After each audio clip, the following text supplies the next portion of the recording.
नमस्कार मित्रांनो, ज्या म्हणजे पॉडकास्ट शोची आपण आतुरतेने वाट बघत आहात, त्या शोला आपण आता सुरुवात करणार आहोत. पण तत्पूर्वी एक सूचना मला आपल्या सर्व एफ-बी आणि Instagram तसेच सोशल मीडियाचे जेवढे इन्फ्लुएन्सर आहेत, त्यांना द्यायची आहे. आज आपल्या व्यासपीठाला जे महान व्यक्तिमत्व लाभलेलं आहे, त्यांचं नाव आहे आदरणीय श्री शांभाऊ उमाळकर. आणि विशेष म्हणजे मित्रांनो एक गुपित आम्हाला कळलंय, जेणेकरून तुमच्यासोबत शेअर करण्यात सुद्धा मला खूप आनंद होईल. सर्वात महत्त्वाचा विषय म्हणजे तिथीप्रमाणे आदरणीय शांभाऊ उमाळकर यांचा आज वाढदिवस आहे. सर्वप्रथम मी सर्व खोजमास्टर मंचाच्या वतीने तसेच आमच्या आय एम पॉसिबल स्टुडिओच्या वतीने त्यांना खूप खूप शुभेच्छा देतो. आणि या शुभेच्छा केवळ तशा न देता आपण एक ज्याला म्हणता येईल आदरयुक्त सत्कार त्यांचा करत आहोत. तर आपण अगोदर सत्कार करूया आणि लगेच आपल्या पॉडकास्ट शोला शुभारंभ करूया.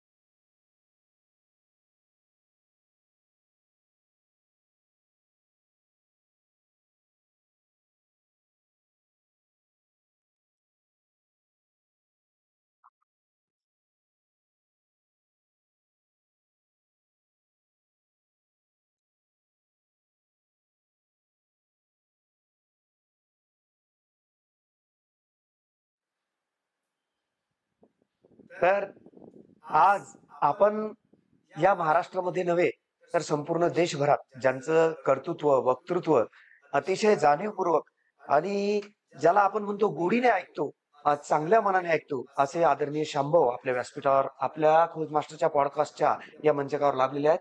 भाऊ, आपलं सर्वप्रथम स्वागत करतो आमच्या मंचकावर. नमस्कार. आपण आपला वेळ काढून आम्हाला इथे दिली त्याबद्दल खूप खूप धन्यवाद. मित्रांनो, शांभाऊ उमाळकर जसं नाव तसंच त्यांचं कर्तृत्व आहे. अतिशय गोड आणि मनमिळावू व्यक्तिमत्व. कुठलेही आजपर्यंत त्यांच्या या इमेजला ज्याला म्हणतो आपण संपूर्ण जीवनशैलीला कुठेही आजपर्यंत कोणत्याही प्रकारचा डाग लागलेला नाही. राजकारण करत असताना सूडबुद्धीने राजकारण करणे हे त्यांच्या पिंडाला आजपर्यंत कधी शिवलेलं नाही. अशा व्यक्तिमत्वासोबत आपण सखोल म्हणजे देश पातळीपासून तर अगदी गल्ली पातळीपर्यंत चर्चा करणार आहोत. आपला संपूर्ण व्हिडिओ पाहत असताना मित्रांनो, एवढ्या मोठ्या व्यक्तिमत्वाचं जे आज वृत्त आहे किंवा त्यांचं जे वृत्तांकन होणार आहे, शब्दांकन होणार आहे, ते आपण सर्वांनी जास्तीत जास्त लोकांपर्यंत शेअर करा. म्हणजे श्यामभाऊची जी अमृतवाणी आहे, ती लोकांना लाईव्ह ऐकायला मिळेल. तर आपण वळूया आपल्या कार्यक्रमाकडे. मित्रांनो, आज रोजी पॉडकास्ट म्हटलं की क्विज. तसं इंटरव्ह्यू आणि पॉडकास्ट मधला फरक मी तुम्हाला सांगतो अगोदर. आदरणीय शांभाऊ सोबत बसलेलो आहे म्हणून तुम्हाला कदाचित वाटेल की क्विज कार्ड आमच्या सोबत असतात. कंटिन्यू क्विज कार्ड कार्य करणं हे पॉडकास्टचं मेन इंटेन्शन असतं. पुणे मुंबई सारख्या एका मेगा सिटीमध्ये अशा प्रकारचे शो सुरू असतात. हाच उपक्रम आपण बुलढाणा जिल्ह्यातल्या अतिशय रुरल ज्याला ग्रामीण भाग म्हणता येईल, मेहकर सारख्या ठिकाणाहून आपण सुरू केला आहे आणि याला प्रचंड प्रतिसाद लाभतोय. तर आता वेळ जास्त न करता आपण सर्वात प्रथम जे आपल्या देशात म्हणजे देशापासून राज्यापर्यंत सुरू आलेलं हे राजकारण आहे भाऊ. आज आपण पाहतो विधानसभेमध्ये कुठे टायसन सारखी बॉक्सिंग होते, तर कुठे ऑनलाईन रम्मी खेळतात आमदार. म्हणजे आपलं विधान सभागृह जे आहे, कुठेतरी कलंकित केल्यासारखं यांनी केलेलं आहे. याबद्दल तुम्ही काय सांगाल? महाराष्ट्राला एक फुले शाहू आंबेडकरांची परंपरा आहे. महाराष्ट्र पुरोगामी आहे, तसा आध्यात्मिक सुद्धा आहे. महाराष्ट्रात थोर संत होऊन गेले. जसं उदाहरणार्थ आपल्या शेगावचे संत गजानन महाराज, गाडगे महाराज, त्यांच्यानंतर विचारवंतामध्ये विनोबा भावे असे अनेक लोक विदर्भातून होऊन गेले. महाराष्ट्राला ह्या दोन्ही परंपरा असताना आजच्या स्वातंत्र्यानंतरचं जे राजकारण सुरू झालं, तर स्वर्गीय यशवंतराव चव्हाण पासून तुम्ही एक एक कॅरेक्टर बघा, तर निवडणुका लढवणे, मूल्यावर आधारित लोकांना निवडून आणणे, आपल्या पक्षाची विचारसरणी वाढवणे, पण त्याचबरोबर विरोधकांशी कोणत्याही प्रकारची आकस बुद्धीने न वागणे, भ्रष्टाचारापासून दूर अशा प्रकारची सरकार त्यांनी चालवली. मग ते यशवंतराव चव्हाण असो, वसंतराव नाईक असो, वसंतदादा असो, मग पवार साहेब असो, अंतुले साहेब असो, यांनी चालवले. आता विषय असा आहे की आजच्या परिस्थितीमध्ये की हळूहळू फुले शाहू आंबेडकरांचा एक जो विचार होता, त्या विचाराला कुठेतरी जातीयवादाचा विरोधीवाले त्याला अंश लावून वेगवेगळ्या प्रकारचे गोष्टी करत आहेत. आणि मग आता आंदोलन करण्याची इतकी सवय लागलेली आहे. प्रत्येक गोष्टीवर आंदोलन, मागण्या, उपोषणं, मारामाऱ्या ह्या घडल्या. आता ह्या बाहेरच्या जगामध्ये ठीक होतं, की रस्त्यावर तरुण मुलं एकत्रित आले, ते कोणती तरी मागणी करतात आहेत. हे समजू शकतो आपण. तरुणांचं रक्त सळसळते रक्त असते. परंतु विधानसभेत जे परिपक्व लोक जातात, ज्यांना 3 लाख लोक मतदान करून त्यांना निवडून पाठवतात, पक्षाच्या विचारसरणीवर कधी मतदान होते, कधी आर्थिक क्षेत्रावर मतदान होते, कधी धर्मावर मतदान होते, कधी कास्टवर मतदान होते. आणि हे सगळं होऊन जे लोक विधानसभेत जातात, त्यामध्ये पहिल्यांदा एक तर काँग्रेसचं राज्य असायचं किंवा काँग्रेस विरोधी राज्य असायचं. आता असं राहिलंच नाही.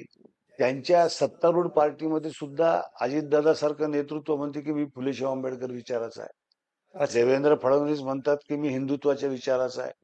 नंतर शिंदे साहेब म्हणतात की मी बाळासाहेब ठाकरेंच्या विचाराचा आहे. म्हणजे त्यांच्यातही एकमत नाही आणि सत्ता कायम आहे. मग ज्या वेळेला विचाराची लढाई बंद होऊन जाते आणि सत्तेची लढाई सुरू होऊन जाते, तेव्हा स्वार्थ आडवा येतो. माझे लोक, माझा गट, माझा समाज, माझ्या विचाराचे लोक, मला पाठिंबा देणारे लोक मी सांभाळीन. आणि मग ते खाली जसं जशा प्रकारे वागतात, तसतसं त्यांना नेते सांभाळतात. मारामाऱ्या काय करायला लागले, त्याच्यानंतर रमी काय खेळायला लागले, त्याच्यानंतर दोन्ही पार्टीचे लोक 10-20 गुंड घेऊन आत येतात कसे, पोलीस संरक्षण आहे, पासा आहेत. एखाद्या शिक्षकाला पेन्शनसाठी जर मुख्यमंत्र्याला भेटायचं असेल तर त्याला पास भेटत नाही दिवसभर. एखाद्या पत्रकाराला जर काही एखादा मुद्दा घेऊन जायचा असेल तर पास मिळत नाही त्याला. आणि अशा लोकांना 20-20, 25-25 लोकांना पासा कशा मिळतात? तर याचा अर्थ असा आहे की जे नेतृत्व जे करते ते खाली पाझरते. खालून राजकारण कधीच तयार होत नाही. नेतृत्व ज्या प्रकारचं काम करते, त्या प्रकारचं राजकारण हे खाली तयार होत असते. म्हणजे आणि ह्या गोष्टी फोडाफोडी हं, आणि ज्याला म्हणता येईल की सत्ता बदल याच्यामुळे जास्त उद्भवत आहेत असं म्हणायला हरकत नाही. याच्यामुळे हे सगळं जास्त बळ कारण माणसं सांभाळावं लागतात. आता तुमच्यासारखेच मोठ्या प्रमाणात एबीपी माझाचं दररोज 0 अवर्स असते. त्याच्यामध्ये प्रश्न विचारले गेले. बच्चू कडूंनी सांगितलं की ग्रामीण भागामधला कष्टकरी माणूस जो कष्ट करतो, तर त्याला 50, 100, 500 रुपयाच्या आत पैसे भेटतात. तेही काम मिळत नाही. रोजगार हमीचे कामं बंद आहेत. आणि गावामध्ये अवैध दारू विकणारा जर असेल, तर 3 वर्षामध्ये तो गाडीमध्ये फिरतो. ऑनलाईन रमी खेळणाऱ्या एखाद्या पोराला रमीचा डाव लागून गेला, लॉटरीचा डाव लागून गेला, तर गावातल्या पोरांना वाटते की हेच करेक्ट आहे. नंतर नेत्यांच्या मागे जिंदाबाद मुर्दाबाद करणारे पोरांना 1000-2000 रुपये रोज दिला गेला, तर त्यांना वाटतं रोजगार हाच आहे. तर लोकांना, तरुण लोकांना आपलं भविष्य समजत नाही आणि नेते त्यांना भविष्य समजू देत न देताना आपल्या कामासाठी त्याचा उपयोग करून घेतात. हे या महाराष्ट्राचं दुर्दैव आहे. आणि मुख्यमंत्र्यांनी स्वतः याचा खेद व्यक्त केला की सगळ्यांना आपल्याला सभागृहातल्या सगळ्या आमदारांना, त्यांनी आमदार शब्द वापरला, पक्ष नाही वापरला. बरोबर. तर आमदारांना बाहेरचे लोक आमदार माजले असं लोकांचा समज झालाय. तर हे तुम्ही सगळ्यांनी बंद करा, हे एक मुख्यमंत्र्यांनी म्हटलं. पण मग ज्यांच्यावर ज्या भानगडी आहेत त्याच्यावर कारवाई काय नाही. आता ज्या मुंडेंना पक्षात त्यांनी मंत्रिपदावरून काढलं होतं, कालपासून त्याची चर्चा सुरू आहे की त्याच मुंडेंना पुन्हा त्यांना घ्यायचंय आणि रमी खेळणाऱ्या आमदारांना, कोकाट्यांना काढायचंय. आता त्या आमदाराची ती पत्नी आहे.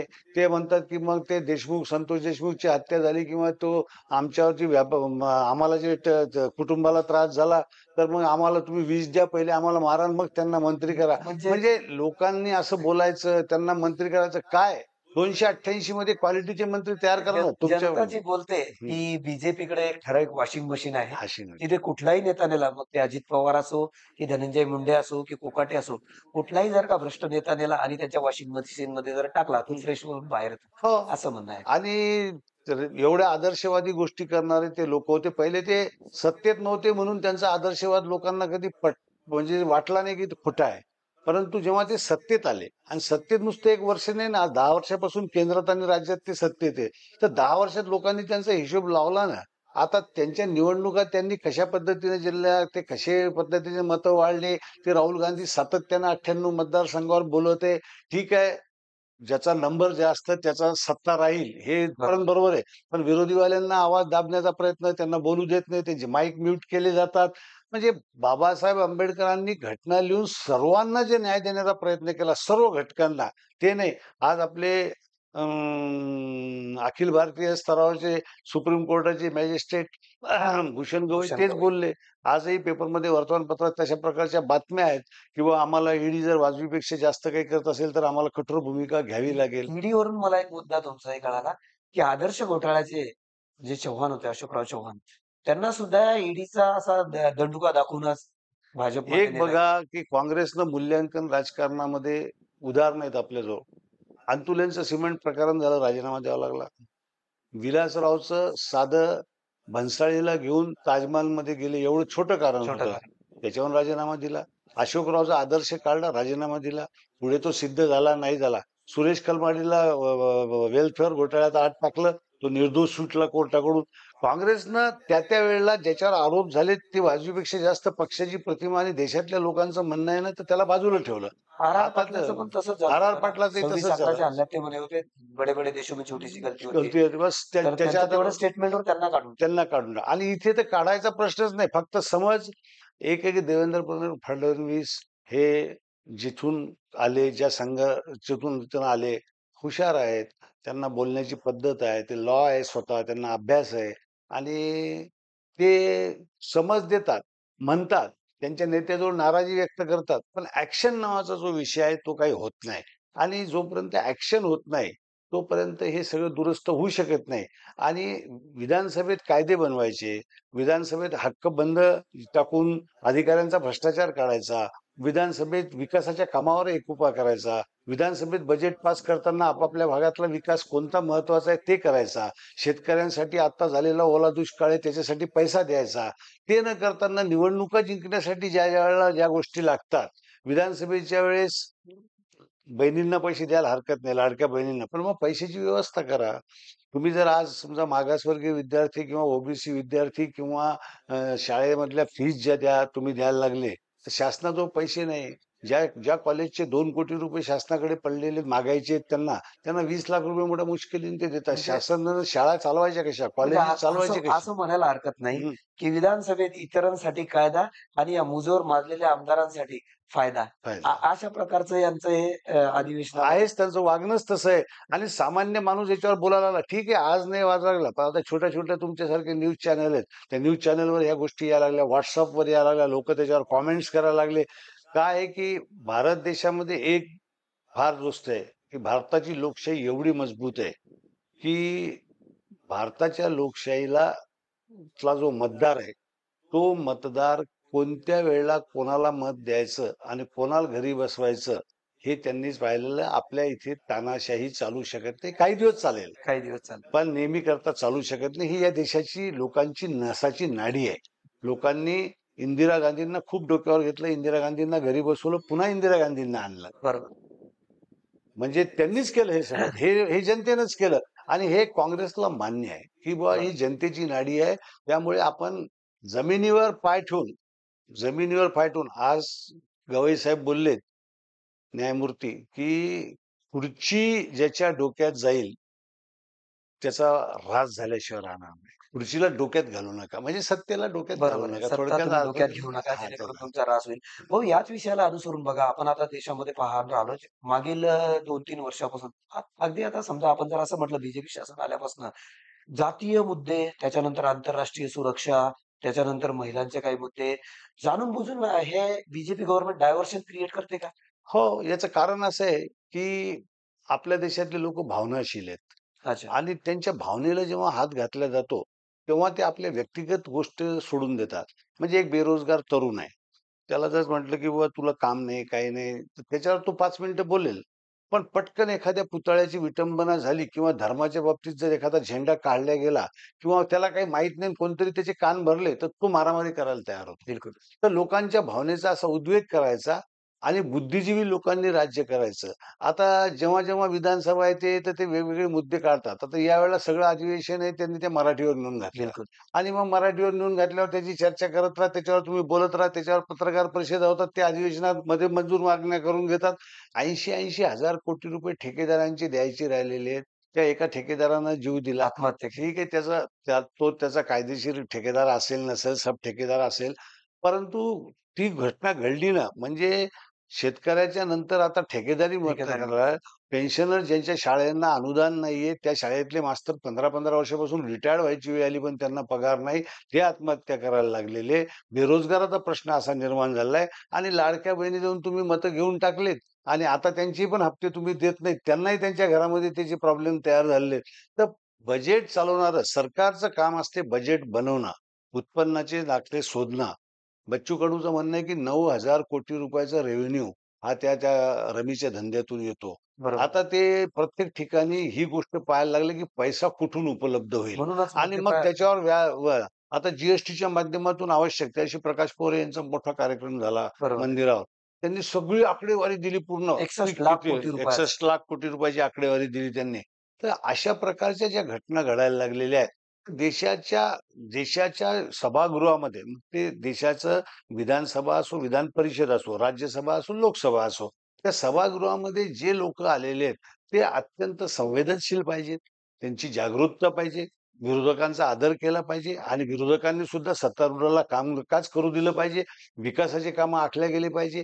तर ते सगळं राहून गेलं आणि आपसातच इतके भांडण, मारामाऱ्या करायला लागलेले आणि मग काय की आपले सेशन सुरू होऊन जाते. मुख्यमंत्र्याचा दौरा सुरू होऊन जातो, सेशन सुरू होऊन जाते. तुम्ही पंतप्रधानाचा दौरा जसं सुरू होऊन जसं जातो. आता तुम्ही सांगितलं जी आणि इकॉनॉमी डेव्हलपमेंटसाठी हां, त्यांनी आता ते विदेशी मद्य विक्री परवान्याचं एक नवीन ते हे नवीन काढलं काढ 328 काहीतरी दुकान वगैरे नवीन परवाना देणार आहेत. तर त्याला एक कंपनीची अट घातली. तर मग असं बऱ्याच वेळा होते ना, की आपण मागच्या काळात बोलत होतो सूटकेस कंपनी ज्या असतात, की ज्या फक्त डॉक्युमेंटेशनवर असतात. अशाच कंपनींना असे अलॉटमेंट दिल्या जाते. त्याच्यामध्ये आता आता जसं की प्रसार माध्यमामध्ये येत आहे. माझं मत आहे प्रसार माध्यमाची आकडेवारी आहे, की अजित पवार 3 दुकान मागतायत. अजून कोणीतरी मंत्री 3 दुकान मागतायत, संदीपान भुमरे वगैरे. तर मग हे जे नवीन मद्य परवाने येतात, याच्यामधून गव्हर्नमेंटला जी किंवा समजा काय इकॉनॉमी डेव्हलप होईल. परंतु परत तीच प्रथा येईल ना, की शहरी डेव्हलपमेंट वाढेल आणि रुरल डेव्हलपमेंट परत मागे राहील. तर याच्यावर काय सांगता येईल आपल्याला? प्रश्न असा आहे, की आपल्या देशातला 80% शेतकरी हा केंद्रबिंदू आहे. तर शेतकऱ्यांना कर्जमुक्त यांनीच त्यावेळेला सगळ्या पक्षांनी कर्जमुक्तीची घोषणा केलेली आहे. मला सगळ्या वाटतं फडणवीस पक्षांनी साहेबांनी शेतकरी दिंड्या वगैरे काढल्या होत्या. काढल्या दिंड्या लास्ट ज्यावेळेस ते दिंड्या म्हणजे काय विरोधामध्ये होते. भाऊसाहेब फुंडकर पासून चालू होतं. नाही, नाही हं, आपले हं, आजचे आजी मुख्यमंत्री जे आहेत हं. ना, त्यांनी सुद्धा दिंड्या काढलेल्या आहेत. ज्यावेळेस ते विरोधी पक्षात हां, होते. विरोधी होते आणि दिंडी काढून त्यांनी त्यावेळेला 7,000 चा भाव मागितला होता. जेव्हा आम्ही 5,000 चा दिला होता, 5.5 चा भाव दिला होता तेव्हा. आणि हां. आज आणि आज आज त्याच्यानंतर 5 वर्ष निघून गेले. आता पहा तुम्ही सोन्याच्या भावावरून नेहमीकरता इकॉनॉमी पकडल्या जाते. बरोबर. ₹20-25 तोळा किंवा ₹100 तोळा सोनं जेव्हा होतं, तेव्हा कापसाचा भाव हा ₹50 होता. आता आज सोनं ₹1,00,000 तोळा झालं, तर कापसाचा भाव किती आहे? याच्यावरून तुम्ही गणित काढा. की या देशामध्ये शेतकऱ्यांसाठी काही नाही. उत्पादन त्यानं वाढवायला लागला तो. उत्पादन रासायनिक खतामुळे, याच्यामुळे, त्याच्यामुळे शेतीकडे आता काटकसरीने लोकं करतात. नवीन-नवीन ॲग्रिकल्चरचं सुरू झालेलं आहे. पंजाब प्रॉडक्ट सारखे हवामानाचे अंदाज देतात. शेतीनंही लोकांनी सुधारणा केली. पण शेतमालाला भाव नाही आणि नेहमीकरता उठलं की आम्हाला कर्ज द्या, बँका कर्ज देत नाही किंवा आम्हाला कर्जमुक्ती द्या. ह्या भिकारड्या गोष्टी लोकांनी कुठपर्यंत करत राहायच्या?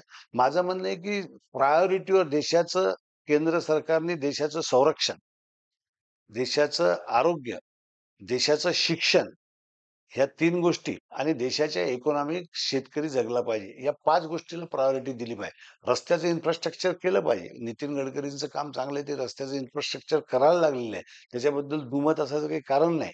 परंतु तो रस्त्याचं इन्फ्रास्ट्रक्चर करायचं असेल, तर मग कुठे-कुठे जास्तीचे पूल बांधून ठेवले. त्याची आवश्यकता होती का? त्याच्यात बरोबर. काटकसरीने करता येते का? आणि हे सगळं सोडून जसं आपण घर चालवताना, एक कुटुंब चालवताना तुम्ही पण एक कुटुंब प्रमुख आहे. तर प्रायोरिटीवर आईचा आजार, वडिलांचा आजार, मुलांची शाळेची फी, मुलांचं आरोग्य, त्याच्यानंतर मग घर दुरुस्ती तुम्ही आणि सोशल मीडियाला ऍक्टिव्ह असता?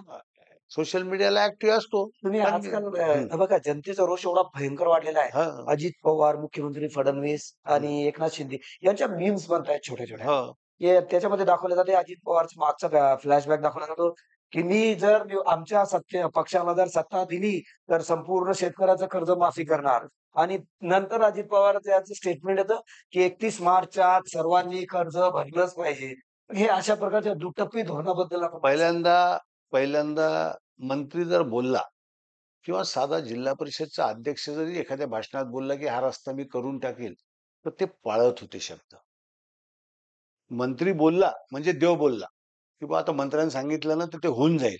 आता त्यांना काहीच वाटत नाही. आजची इथली जर 10 लोकांनी घेराव केला, तर तो घेराव तोडायसाठी ते काय सांगतात. जरांगे पाटलाचं एवढं मोठं आंदोलन, एवढा मोठा समाज एकत्रित केला.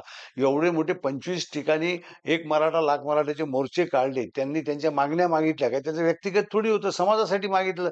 त्याला किती वेळा हो म्हटलं आणि किती वेळा चर्चा केली. सगळ्या निवडणुका काढून घेतल्या. त्याचं काही नाही केलं. जेवढे काही समजा आरक्षणाबाबतीत मोर्चे निघाले, आंदोलनं निघाले, ते मोडीत काढण्यात देवेंद्र फडणवीस यांना पी प्राप्त झालेली आहे. हो. असं सध्या देशाचं चित्र आहे. परंतु त्या समाजाला दावणीवर बांधून राजकारण करण्यात सुद्धा त्यांची तेवढी पी आहे. या फडणवीसच्या या राजकारणाबद्दल म्हणजे जे आपल्यावर ब्रिटिश राजकारणी होऊन गेले, डिव्हाईड अँड रूल तशी पॉलिसी आहे. अहो, तशी पॉलिसी आहे म्हणजे ते दिसतेच आहे ना. पहा ना, एका सेनेच्या 2 सेना केल्या. बरोबर आहे. हां. एक एका राष्ट्रवादीचे 2 राष्ट्रवादी केले. काँग्रेसमध्ये तोडू नाही शकले. पण काँग्रेसचे काही-काही लोकं त्यांनी उचलून घेतले. बरोबर. ते उचललेले लोकं काय सरळ गेले का? त्यांना एका रात्रीतून काही साक्षात्कार झाला का?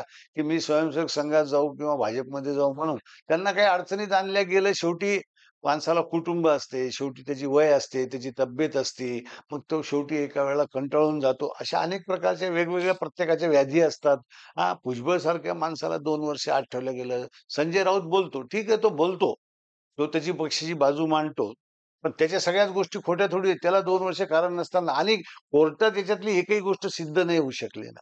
नाही बरोबर. महत्वाची गोष्ट अशी न्यायालयीन आहे प्रक्रिया ते हां, कुठेही टिकलं नाही. न्यायालयीन देशाची अर्थव्यवस्था म्हणजे मी असं म्हणेन, एक अबोल पंतप्रधान मनमोहन सिंग हो. यांनी या देशाची बोलकी अर्थव्यवस्था केली आणि एक बोलका पंतप्रधान मोदी यांनी या देशाची अर्थव्यवस्था अबोल केली.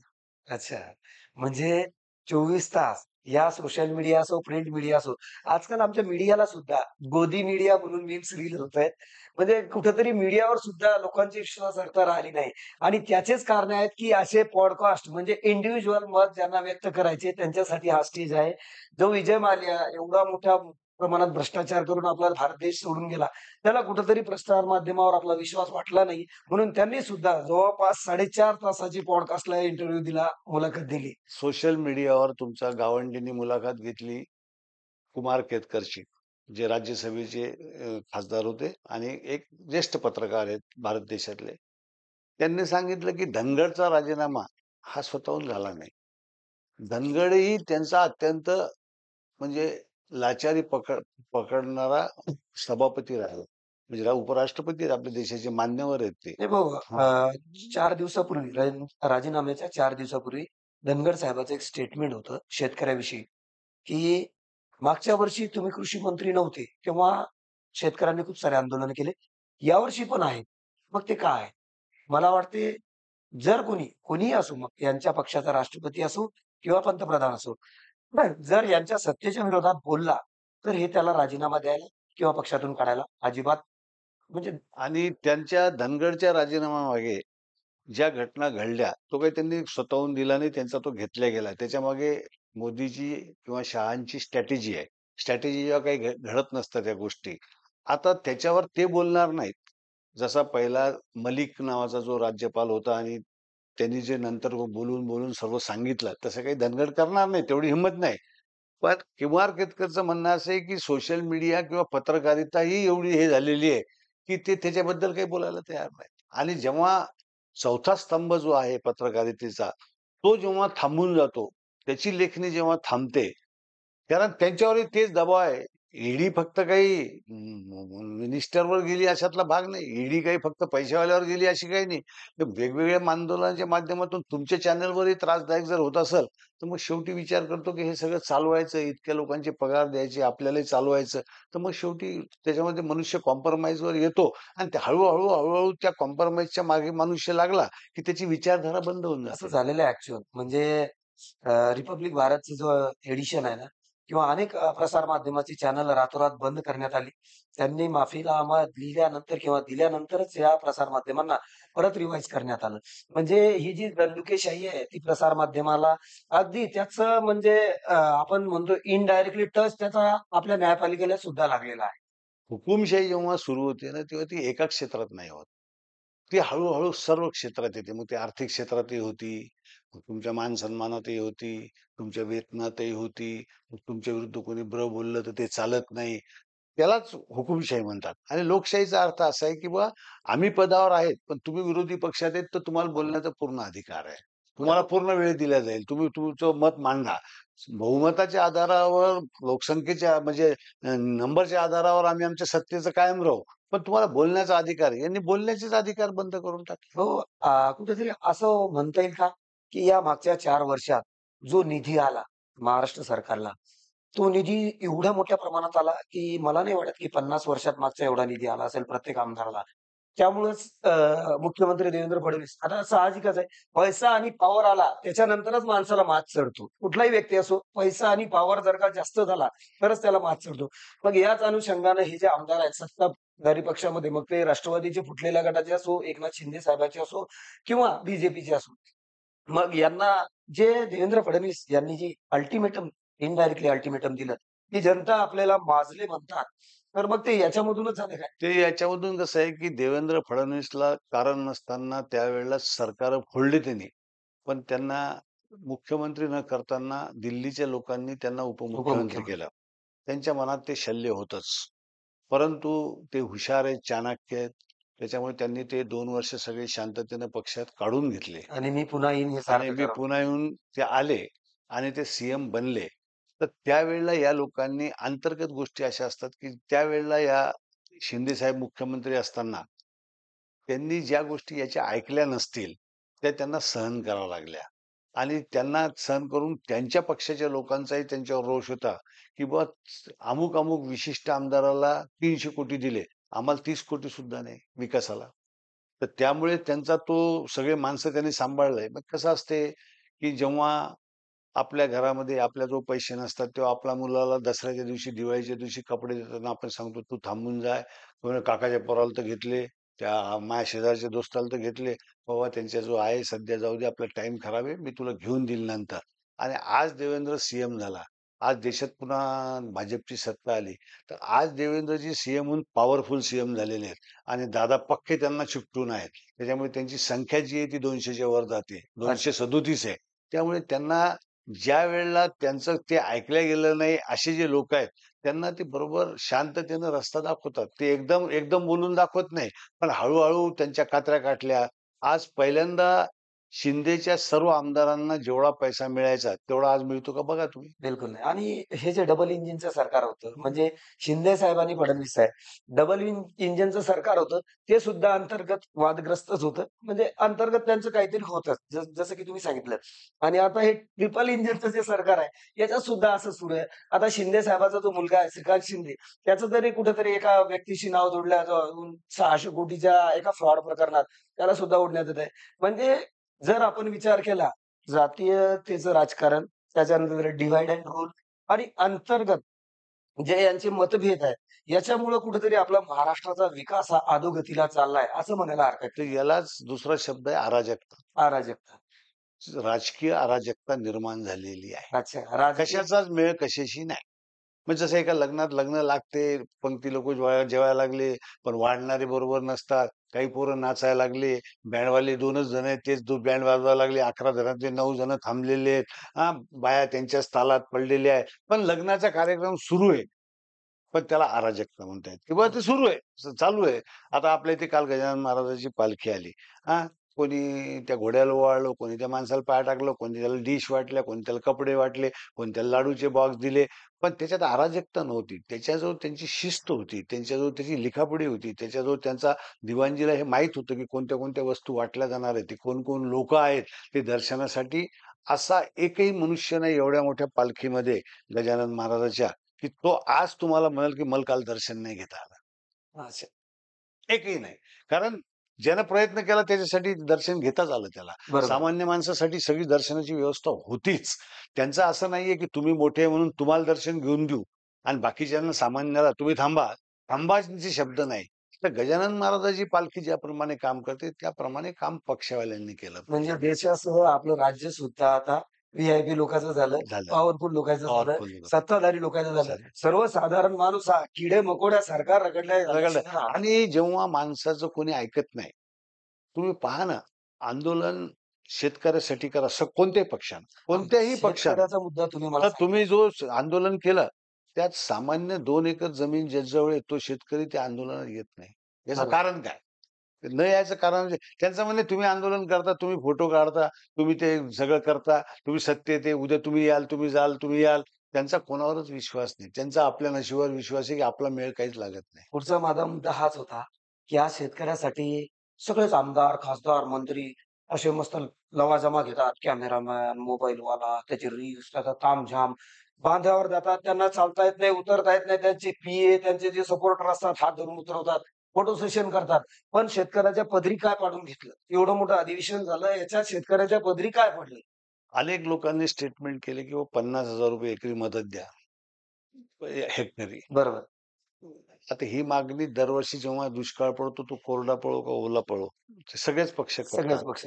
प्रश्न असा आहे, की ॲक्चुअलमध्ये तिथे पैसे जमा करून आता हे शेतकऱ्याचा महाराष्ट्रात 29 पर्यंत पाऊस सांगितलाय. जवळपास पिकं पिवळे व्हायला सडलेली आहेत जवळपास. सुरुवात झाली आणि आणखीन जर 2 दिवस पाऊस आला, तर पिके पूर्णपणे पिवळे पडतील. डबल पेरणीहून, ट्रिबल पेरणीहून यावर्षी पीक नाही, इतकी दुरावस्था झालेली आहे. मुबलक पाणी झाला. नद्यांना पाणी आलं, विहिरींना पाणी आलं. पाण्याची सिंचन चांगलं होऊन जाईल. याच्यानंतरचा हंगाम कसा येईल माहीत नाही. परंतु आजची परिस्थिती अत्यंत भयानक आहे. तर शेतकऱ्याजवळ प्रायोरिटीनं शेतकऱ्याने जर मुख्यमंत्र्यांनी जर जाहीर केलं, आज कृषी मंत्री कोणाला करायचं याच्यावर भांडणं चालू आहेत. बरोबर. तर मुख्यमंत्री आणि त्याने दादा आणि ते 2 मुख्यमंत्री, उपमुख्यमंत्री ते बसले आणि त्यांनी म्हटलं, "पहिले शेतकऱ्याचं करून टाका काय करायचं तर. जे द्यायचं त्याची सुरुवात करून टाका." तर तुम्हाला सांगतो त्यांचे लोकं नाव घेतील. त्यांची लोकं वाह-वाह करतील. पण त्या भानगड अशी की त्याच्यावर चर्चा खूप करतात. आणि आता अधिवेशन येणार आहे हिवाळी. तोपर्यंत 4 महिने काहीच नाही. अधिवेशन आले तेव्हाच त्यांना 20 दिवस काढायचे असतात. बरोबर. त्या अधिवेशनात जास्त वादावादीपेक्षा गदारोळ होऊ नये. कोणतातरी एखादा नवीन मुद्दा तोपर्यंत येईल आणि तो मुद्दा सोडून देतील आणि त्या मुद्द्याच्या आधारावर मग विरोधक लढत राहतात. आज दुर्दैवानं विरोधकही कमजोर आहेत.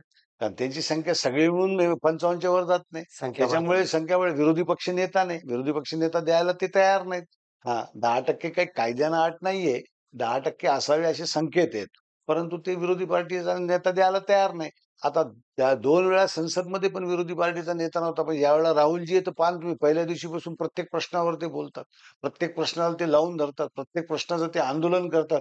देशातल्या जनतेला लोकशाही टिकवण्यासाठी सततचं हॅमरिंग तुम्हाला जसं आपल्या घरातला मुलगा असतो. सतत आई-वडिलांना म्हणावं लागतं, "तू अभ्यास कर." त्यानं 8 तास जरी केला तर म्हणते 9 तास कर. बरोबर. त्यानं 4 तास केला तर म्हणते 5 तास कर. तसं तसं त्यांना सतत करावं लागते. तसं विरोधीवाल्यालाही सतत म्हणावं लागतं, की तुमचं चुका लागलं. तुम्ही हे दुरुस्त करा. तेव्हा लोकं म्हणतात, की नाही ते काहीतरी आवाज उठवायला लागले. सक्षम विरोधक असल्याशिवाय सत्ताधारी पक्ष नीट नियमाने लोकशाहीचा तो मूल्यच आहे लोकशाहीचा ना, तो मूल्य लोकशाहीचं मूल्यच आहे. आणि याच्यावरूनच त्या सत्ताधाऱ्याचं आणि त्या कार्यकालाचं मूल्यांकन केलं. आणि त्याच्यासाठी मग सभापती जे असतात, म्हणजे मग ते उपराष्ट्रपती असो, राज्यसभेचे किंवा लोकसभेचे सभापती असो, बिर्लाजी किंवा आपल्या इथले सभापती असो, यांनी मग खुलेआम त्यांना बोलायची जी संधी असते पक्षाप्रमाणे, त्यांच्याप्रमाणे त्यांना दिली पाहिजे. आणि तो आवाज जर त्यांचा दाबला गेला, तर मग ते रस्त्यावरच्या मोर्चाला सुरुवात होते. संसदेत आणि लोकसभेत अशा प्रकारची मुस्कटदाबी नेहमीच पाहायला मिळते. आपण बघतो की तुम आप बाद में बात करो, आपको टाइम दिया जाएगा, बैठिए, बैठिए. म्हणजे अशा प्रकारचं आपण आता विधान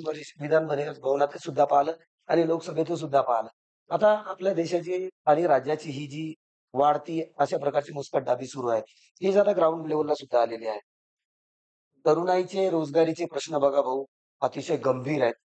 कुठेही रोजगार उपलब्ध नाही आणि सगळं जे युथ आहे, ते कुठे जाऊन राहिलं, तर ऑनलाईन रम्मी, ऑनलाईन गेम्स असतील. मग यामुळं आपल्या देशाचं सगळं जे इकॉनॉमी आहे, ती फॉरेनमध्ये जाते आणि आपलं जे सरकार आहे, आपल्या तरुणाईला आज आपण जे म्हणतो नैराश्याने मुलं व्यसनाधीन होऊन राहिले. त्याला सर्वस्वी जबाबदार. आता बघा बऱ्याच दिवसापासून यू-पी-एस-सीच्या जागा नाही आहे. एम-पी-एस-सीचे एक्झाम झाले, तरी त्यांच्या समजा नियुक्त्या नाहीये. आणि बऱ्याच प्रकारच्या पोलीस भरती असो, आर्मी भरती असो, म्हणजे बेरोजगारी एवढी प्रचंड वाढली, की का? त्याचं कारण असं आहे, की देशात बेरोजगारी जर सगळी प्रमाणे जर भरल्या गेली, शासनानं फक्त त्यांच्या रिकाम्या असलेल्या जागा जर भरल्या, नवीन निर्माण नाही केल्या चालतात. समजा एक मेकरला उदाहरणार्थ 82चं ऑफिस आहे. तर त्या 82च्या ऑफिसमध्ये वेगवेगळ्या प्रकारचे कर्मचारी म्हणून 16 लोकं लागतात. आजची पोझिशन अशी आहे, की त्यांच्याजवळ 9 लोकं आहेत. बरोबर आहे. 7 जागा त्यांच्या खाली आहेत. तर फक्त ह्या जागा जरी भरल्या, तर बेरोजगारी बऱ्याच प्रमाणात दूर होऊ शकते. पण प्रश्न असा आहे, की एकीकडे 8वं वेतन आहे लावून ठेवलं. एकीकडे 8वं वेतन लावून ठेवलं. नंतर जिथे पेन्शन योजना बंद केली होती, तिथे लोकांचे सातत्याने दबाव यायला लागले, की तुम्ही पेन्शन योजना चालू करा. चालू करा. आणि 8वं वेतन आयोग ठेवून एखाद्या माणसाला शिक्षकांना 80,000, 90,000, 1,00,000, 1,50,000, नेट शीटवाल्याला 2.5 लाख, 3 लाखापर्यंत पगार बघा. गेले. आणि नवीन भरतीला 6,000 पर्यंत तुम्ही देत नाही. आणि भरतीच नाही. आणि जे भरती झाली त्यांना 6,000 3 वर्ष किंवा 7 वर्षापर्यंत दिले जातात. आता ही जी परिस्थिती आहे, त्याच्यामुळे काय झालेलं आहे, की कामच नाही राहिलं ना, कामच नाही राहिलं ना. म्हणून तुम्हाला पहिल्यांदा जागा भराव्या लागतील. ज्या रिकाम्या जागा आहेत ना, त्या त्या भराव्या जागा लागतील. भरून. जसं तुम्ही आता स्टेट बँकेत जा आणि स्टेट बँकेत म्हटलं, की ही लोन केस करायची. ते म्हणे, "केस करायला चव्हाण काही हरकत नाही. आमच्याकडे माणसंच नाही." बरोबर आहे.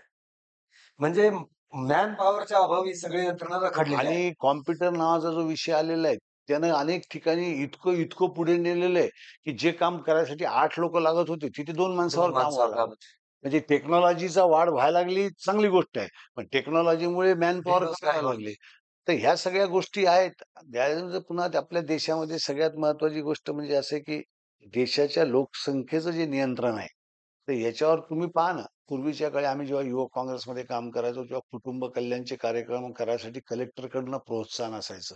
मंत्री उद्घाटनाला यायचे, की कुटुंब कल्याणचे कार्यक्रम ठेवा. ते आता बंदच झाले. मी नगराध्यक्ष असताना दरवर्षी आम्ही 100-150 केसेस करायचो. म्हणजे उत्साहानं करायचो. हां, आता ते बंद झालेलं आहे. आता स्वतःहून लोकं 2 वर आलेत. बरोबर आहे. स्वतःनं आपलं कुटुंब मर्यादित असावं असं लोकांना वाटते. परंतु त्याचा प्रचार आणि प्रसार होणं जास्त गरजेचं आहे. कारण 145 कोटी. कोटीची हा देश झाला. आता हा देश जगात दुसऱ्या नंबरवर आला 7व्या आणि नंबरवरून दुसऱ्या. हां, दुसऱ्या नंबरवर आला आणि दुसऱ्या नंबरवरून पहिल्या नंबरवर कधीही समजणार नाही. तर आपण एवढं मोठं अन्नधान्य आपण पिकवतो, तेवढं आपण खाऊ घालू शकू. पण खाल्ल्यानं थोडी विषय संपतो काय. बाकीच्या सगळ्या इन्फ्रास्ट्रक्चर लागतात, देश लागतो, जमीन लागती, राहायला घरं लागतात, लोकांना शिक्षणाला शाळा लागतात, या सगळ्या गोष्टीमध्ये. परराज्यात गुंतवणूक महाराष्ट्राची सतत चालू आहे. जसे की गुजरात असेल, अजून दुसरे राज्य असतील. मग महाराष्ट्रातला रोजगार अदानी, अंबानी सारखे ठराविक व्यावसायिकांना हाताशी धरून म्हणजे हजारो हेक्टर जमीन त्यांना देण्यात येते.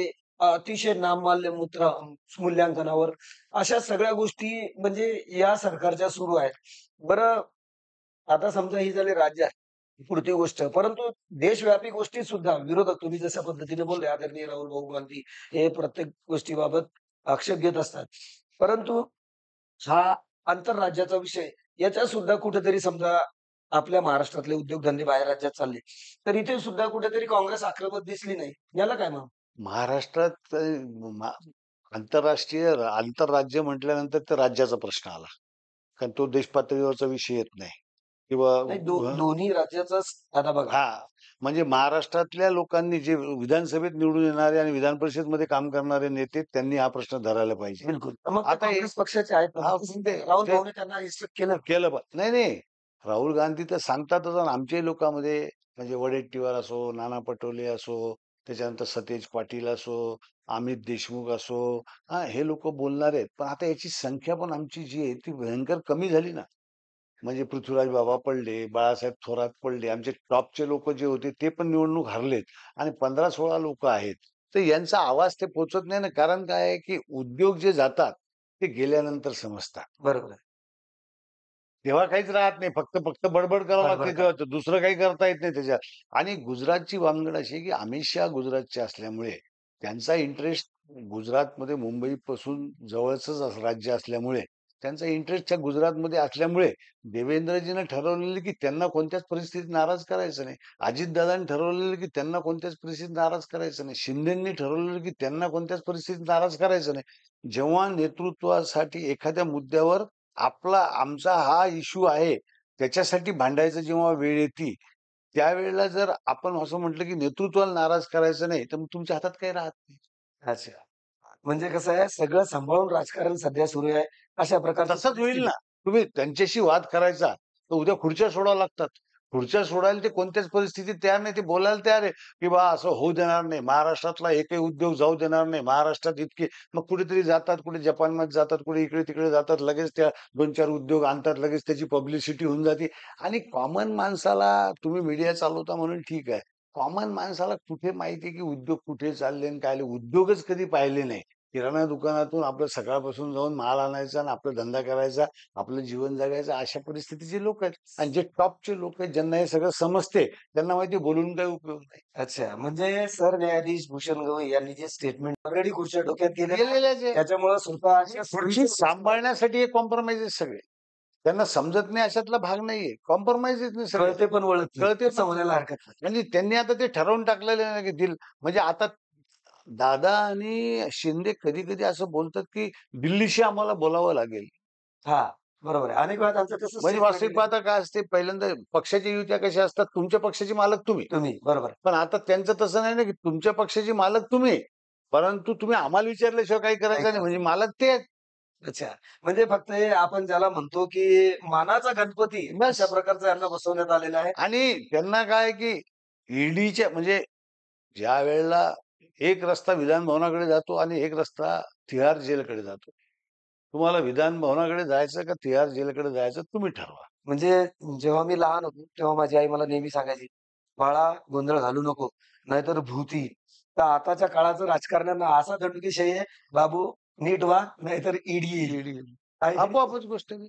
आणि ती लोकांना कॉमन लोकांना सुद्धा ते माहीत झालेलं आहे ना. म्हणजे आपल्या देशातल्या कोणत्याही लहान पोराला ईडी विचारली तर त्याला समजते ना ते. ईडी म्हणजे धाक. पहिले फक्त पोलिसांचा धाक होता. बरोबर आहे. हां. ईडी पहिले आर्थिकचा धाक कधीच आर्थिक नव्हता. गुन्हे कधीच पहिले पहिले फक्त कसं की पोलिसवाले आहेत बुवा तुझ्यावर गुन्हा दाखल करून टाकू, अमुक करून टाकू. म्हणजे हे होतं. आता काय झालं ईडीमुळे आर्थिक धाक झाला ना. आर्थिकमध्ये ज्या लोकांनी अवैध पैसा खूप कमावलेला आहे. बरं त्याच्यासाठी काय अवैध पैसा कमावल्यानंतरच ईडी लावता येते असं काही नाही ना. नाही बरोबर आहे. तुम्हाला जर ठरवलं किंवा त्याला न्यायचंच, तर मग ते घेऊन जातात. 2-4-6 महिने ठेवतात. मग त्याला पुरावा नाही सापडला म्हणून कोर्ट त्याला जमानत देते. मग ते केजरीवालचं काय झालं? संजय राऊतचं काय झालं? देशमुखचं काय झालं? भुजबळांचं काय झालं? तुम्ही पाहिलं सगळं. अनेक लोकांना सबळ पुरावा मिळाला नाही. हां. त्यामुळं न्यायव्यवस्थेने किमान न्यायव्यवस्था जिवंत आणि असल्यामुळं त्यांना ते त्यावेळेला पुरती भीती दाखवून आणि ते सगळं आता त्यांचं सराउंडिंग झालेलं आहे. म्हणजे हा निरोप ज्यावेळेला देईल, कोणताच मनुष्य कोणताच माणूस तयार होत नाही. पण जेव्हा आमच्या आता कुणाल बाबा पाटील आहेत, दाजींच्या चिरंजीव धुळ्याचे, ते माझे आमदार आहेत. आता पडले यावेळेला ते. त्यांचे मेडिकल कॉलेज आहे, त्यांचे इंजिनिअरिंग कॉलेज आहे, त्यांचं शिक्षण क्षेत्रात मोठं काम आहे. त्यांचे आजोबा म्हणजे जे खासदार होते, ते नेहरूजीपेक्षा जास्त मतांनी निवडून आले होते. एवढे मोठे खासदार होते. त्याच्यानंतर त्यांचे वडील सगळ्या 17 खात्याचे मंत्री होते. त्यांना दाजी म्हणायचे. हां, अच्छा. हां, दाजी म्हणायचे त्यांना. त्यांना त्यांचं नावच होतं दाजी रोहिदास पाटील. हां, धुळ्याचे. धुळे. आता शेवटी त्यांचा बाबा कुणाल बाबा, तो 4 वेळा 3 वेळा निवडून आलेला आहे. पण यावेळेला त्याला त्यांनी समजावून सांगितलं, की तुम्हाला काय करायचं ते ठरवा. नाहीतर मेडिकलच्या जागा इतक्या-इतक्या कमी होतात वगैरे, वगैरे ज्या काही असतील गोष्टी त्या. तर त्यांनी प्रवेश केला बीजेपीत. जसं की आपण पाहिलं सध्याचं बच्चू कडूचं आंदोलन खूप मोठं गाजतंय. त्यांची दुविधा सुद्धा तीच झाली होती. ज्यावेळेस ते सरकारमध्ये होते, कसं अनेक वेळा त्यांचे सुद्धा स्टेटमेंट रिलीज झाले होते, की मी सरकारमध्ये माझी राजीनामा देण्याची इच्छा आहे. म्हणजे यांच्यासोबत जोही पक्ष गेला, छोटे-छोटे पक्ष मग स्वाभिमानी शेतकरी संघटना असो किंवा सदाभाऊ खोतचा स्वाभिमानी, त्याचबरोबर राजू शेट्टी आणि मला वाटतं धनगर समाजाच्याही बऱ्याच पक्षांना, छोट्या-छोट्या पक्षांना संपवण्याचं काम या बीजेपीच्या पक्षाने केलेलं आहे. त्यामुळं आज एवढ्या मोठ्या प्रमाणात मोर्चा काढून, एवढ्या मोठ्या प्रमाणात आंदोलन करण्याची वेळ शेतकऱ्यासाठी सत्तेत असताना सुद्धा काही न करता आज आंदोलन करण्याची वेळ बच्चू कडूवर आलेली आहे. राजकीय स्थिरता ही कुठेही नाहीये. देश अराजकतेकडे चालला होता. आता राज्याला सुद्धा त्याच पद्धतीने आपण पाहत आहोत. एक चांगल्या प्रकारची चर्चा आपली राज्य आणि देशाच्या दरम्यान झाली. आता आपण मूळ मुद्द्याकडे येऊया, जेथे की आमचा स्टुडिओ इम्पॉसिबल आहे. कसं आहे नेटिव्हमध्ये असल्यामुळं आम्हाला काही स्थानिक पातळीचे मुद्दे घ्यावे लागतात आणि ती घेत असताना स्थानिक मुद्द्यांना हात घालणं ही काळाची गरज असते. तर मित्रांनो, आज आपल्यामध्ये जे बसलेले महान व्यक्तिमत्व शांभू उमाळकर आदरणीय यांनी नगर परिषदमध्ये यांनी जी कारवाईची सुरुवात केली अगोदर, ती नगरसेवक म्हणून. तर भाऊ एक छोटासा वार्डाचा नगरसेवक आणि देशाच्या म्हणजे ज्याला म्हणता येईल, की मेन बॉडी जी असते काँग्रेसची, त्याच्यामध्ये तुम्ही अ, महत्त्वाच्या पदावर कार्यरत आहात. तर नगरसेवक म्हणून ज्या दिवशी तुम्ही एंटर झाला, त्या दिवसची आव्हानं आणि आजची आव्हानं याबद्दल काही सांगता येईल का? सांगतो. मी ज्या वेळेला नगरसेवक झालो, ती गोष्ट होती 1992. तर आजच्या 25 आणि 33 वर्षापूर्वीची. 33 वर्ष. हं. त्यावेळेला संपूर्ण काँग्रेसचं राज्य होतं. मेहकर नगर परिषदवर. नाही, नगर परिषदवर होतं, राज्यातही देशामध्ये होतं, सुद्धा देशातही होतं. आणि मी नगरसेवक झालो. नगरसेवक झाल्यानंतर मी पहिल्या वर्षी नगराध्यक्ष झालो नाही. नंतर दुसऱ्या वर्षी राजकारणाच्या खेळीमध्ये आम्हाला अविश्वास आणावा लागला विद्यमान नगराध्यक्षावर आणि त्यानंतर 11 महिने स्प्लिटच्या कायद्यामध्ये मला अध्यक्ष होता नाही आलं आणि मग मी 3 वर्षाचा कार्यकाळ म्हणजे मी 92 ला अध्यक्ष झालो, 94 ला अध्यक्ष झालो.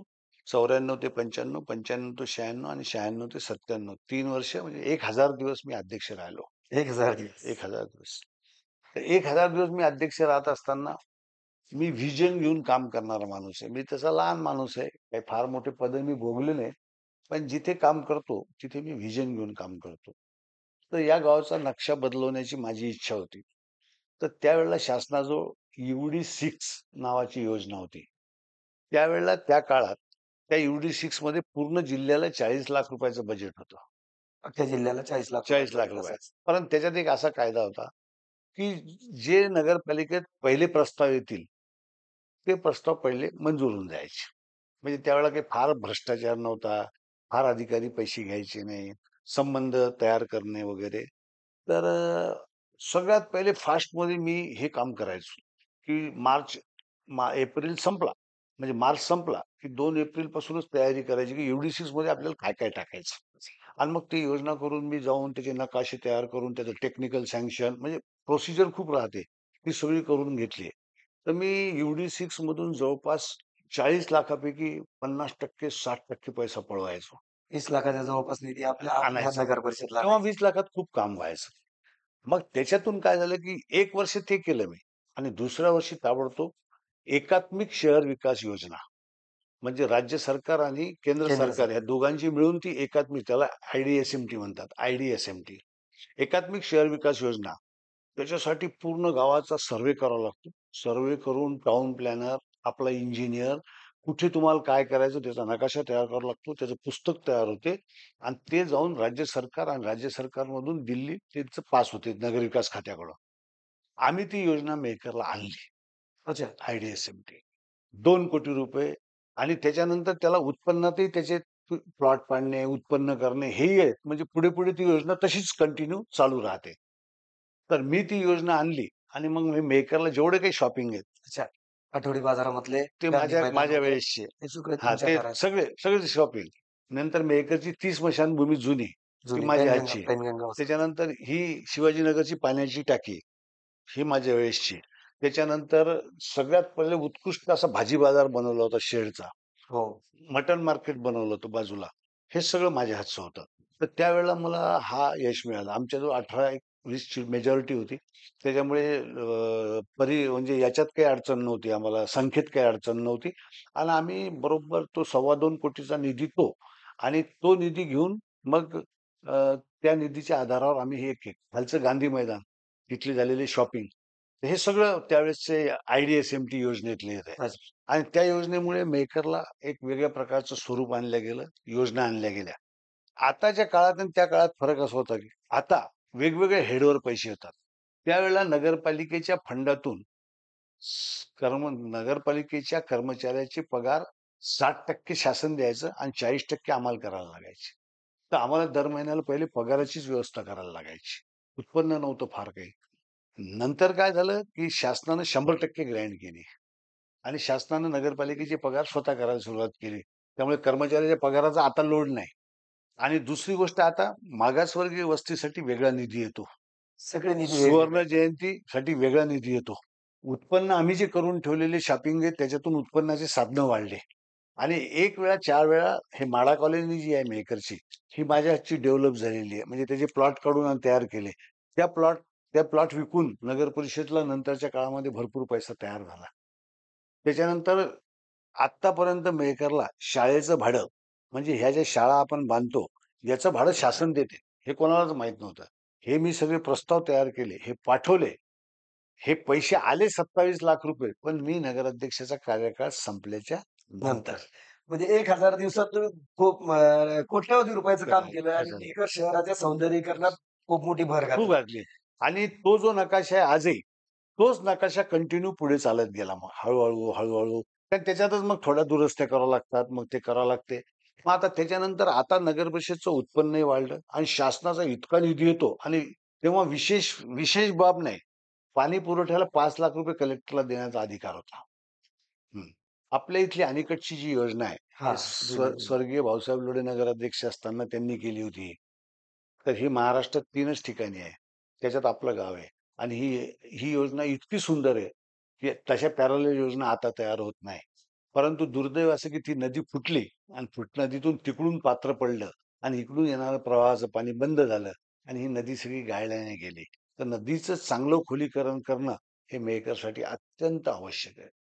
खोलीकरण एकदम सुंदर करून, म्हणजे दोन्हीकडून माती टाकायची, त्याला खोलीकरण करायचं, वाढता प्रवाह पुन्हा तयार करायचा. तर तो बापूसवाडीचा जो झिरा आहे, तो जिवंत आहे. म्हणजे जेव्हा पूर्ण गावाला पाणी प्यायला नसायचं, तेव्हा मारुतीचा बापूसवाडीचा झिरा आणि मठातली विहीर, या 2 विहिरीचं पाणी जिवंत असायचं. तर लोक तिथून पाणी भरायचे 1 किलोमीटर पर्यंत. ही या गावाची पोझिशन होती. मग नंतर ही कोराडीची पाईपलाईन आमच्या वेळेला झाली. 6 किलोमीटर ही आणली. मग त्याच्यातून नळ योजनेला जोडल्या गेली. मग अणेकट आणि ते एकत्रित केल्या गेलं आणि अशा प्रकारे केलं.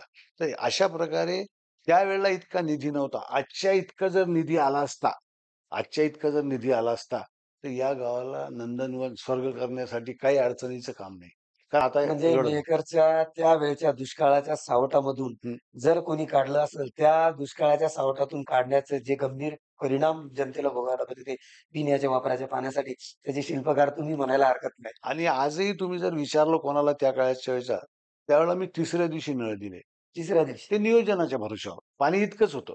बरोबर. पण नियोजन इतकं परफेक्ट होतं, की नळाचं पाणी फार वेळ जर आलं, तर लोकांजवळ साठवायला नाही. रस्त्यानं पाणी वाहते. तर मी बरोबर 30च मिनिटं पाणी द्यायचो आणि 30 मिनिटं पाणी दिल्यानंतर जितके झोन होते गावात, त्यावेळेला 42 झोन होते. ते 42 झोनमध्ये बरोबर 3रा दिवस आणायचो आम्ही. आणि 3ऱ्या दिवशी पाणी दिल्यामुळे लोकं एकदम प्लीज राहायचे. लोकांना काय पाणी, थोडसा दवाखाना आणि आरोग्य चांगलं आणि नगरपालिकेमध्ये दाखले वगैरे छोट्या-छोट्या गोष्टीसाठी लागतात लोकांना, बांधकाम परवानगी. एवढ्या जर गोष्टी केल्या, तर तो नगराध्यक्ष लोकप्रिय होतो. लोकांना दुसरं काही नको. मित्रांनो, जसं की आम्ही वारंवार खोजमास्टरमधून सांगत असतो, की मूलभूत गरजा, सुविधा जर तुम्ही नगर परिषदेने पुरवल्या, तर निश्चितच लोकांच्या मनामध्ये घर केल्याशिवाय तुम्ही राहणार नाही. आणि याचं ज्वलंत उदाहरण शंभू यांनी आपल्या वाणीमधून दिलेलं आहे, की जे मला मला वाटतं 33 वर्षापूर्वी जर त्यांनी दर 3 दिवसामध्ये नळ दिले, पाणी दिलं, तर आज आपल्याला 20 दिवसानंतर पाणी मिळते प्यायला आणि ते सुद्धा मोठ्या प्रमाणात दूषित असतं किंवा पिण्यास योग्य नसतं. तर आजची ढेपाळलेली नगर परिषदचं नियोजन याच्यासाठी ढेपाळलेला हा शब्द वापरतो. कारण 33 वर्षापूर्वी शांभाऊने 45 झोन की 42? 42. 42 झोन सांभाळले होते आणि 42 झोन जर अल्टिमेटर तुम्हाला चालवायचे, तर त्याला नियोजन लागतं आणि नियोजनबद्ध व्यक्ती आणि अतशी कर्तृत्वाचं ध्वनी आज आपल्यासोबत बसलेले आहेत. आदरणीय शांभाऊ माळकर. सध्या आपल्या स्थानिक स्वराज्य संस्थेचे पडघम वाजतायत बघा निवडणुकीचे आणि जसं तुम्ही आज बघताय राज्यात, केंद्रात गटातटाचे राजकारण सुरू आहेत. आपल्या मेकरमध्ये सुद्धा म्हणजे जनतेच्या चर्चेनुसार तुमच्या पक्षात सुद्धा 2 गट आहेत, असं आज आढळून येतं. कुठला एक व्यक्ती चर्चा करतो, की आम्ही स्पेशल एक काय त्याची टीम लढवणार. कोणी व्यक्त करतं, की आता शंभूचं अस्तित्व राहिलं नाही. तर मला एक या लोकांना या माध्यमातून सांगायचं आहे.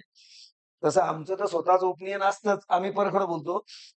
परंतु आम्हाला एक बोलायचं आहे, की या लोकांच्या सुद्धा जी बोलायची पद्धत आहे, ती म्हणजे दिल्लीतून गल्लीत आली असं म्हणायला हरकत नाही.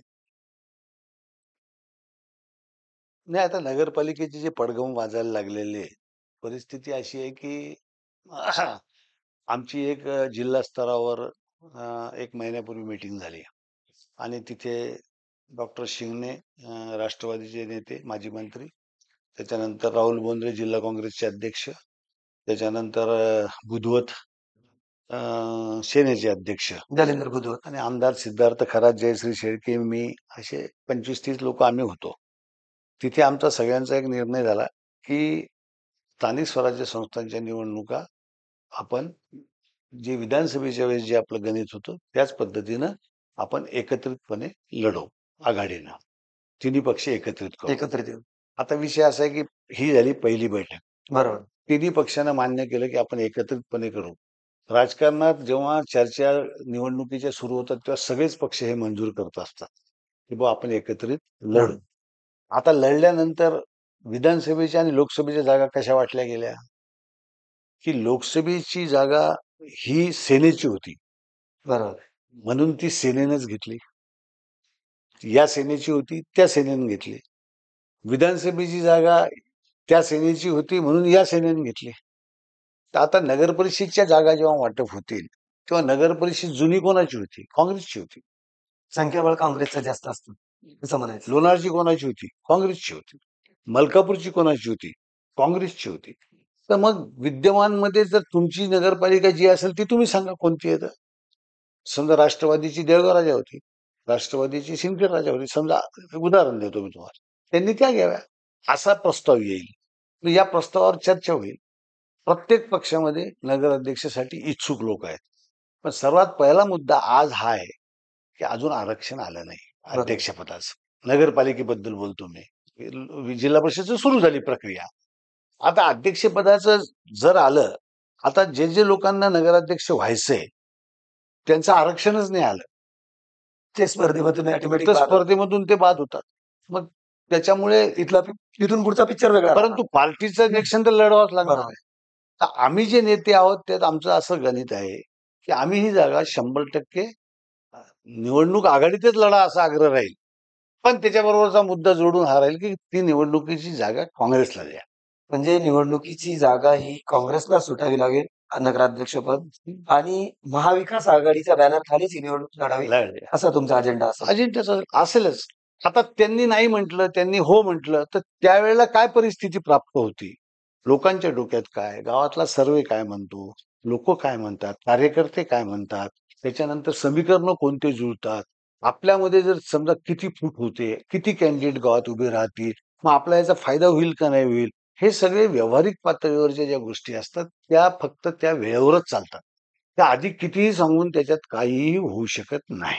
मित्रांनो, मी तुम्हाला अगोदरच सांगितलं होतं, श्यामभाऊ म्हणजे अतिशय संयमी नेतृत्व वर्तन. म्हणजे उथळ पाण्याला खळखळाट असतो आणि शांत पाण्याला कुठे साऊंड नसतो, थोडासा आवाज नसतो.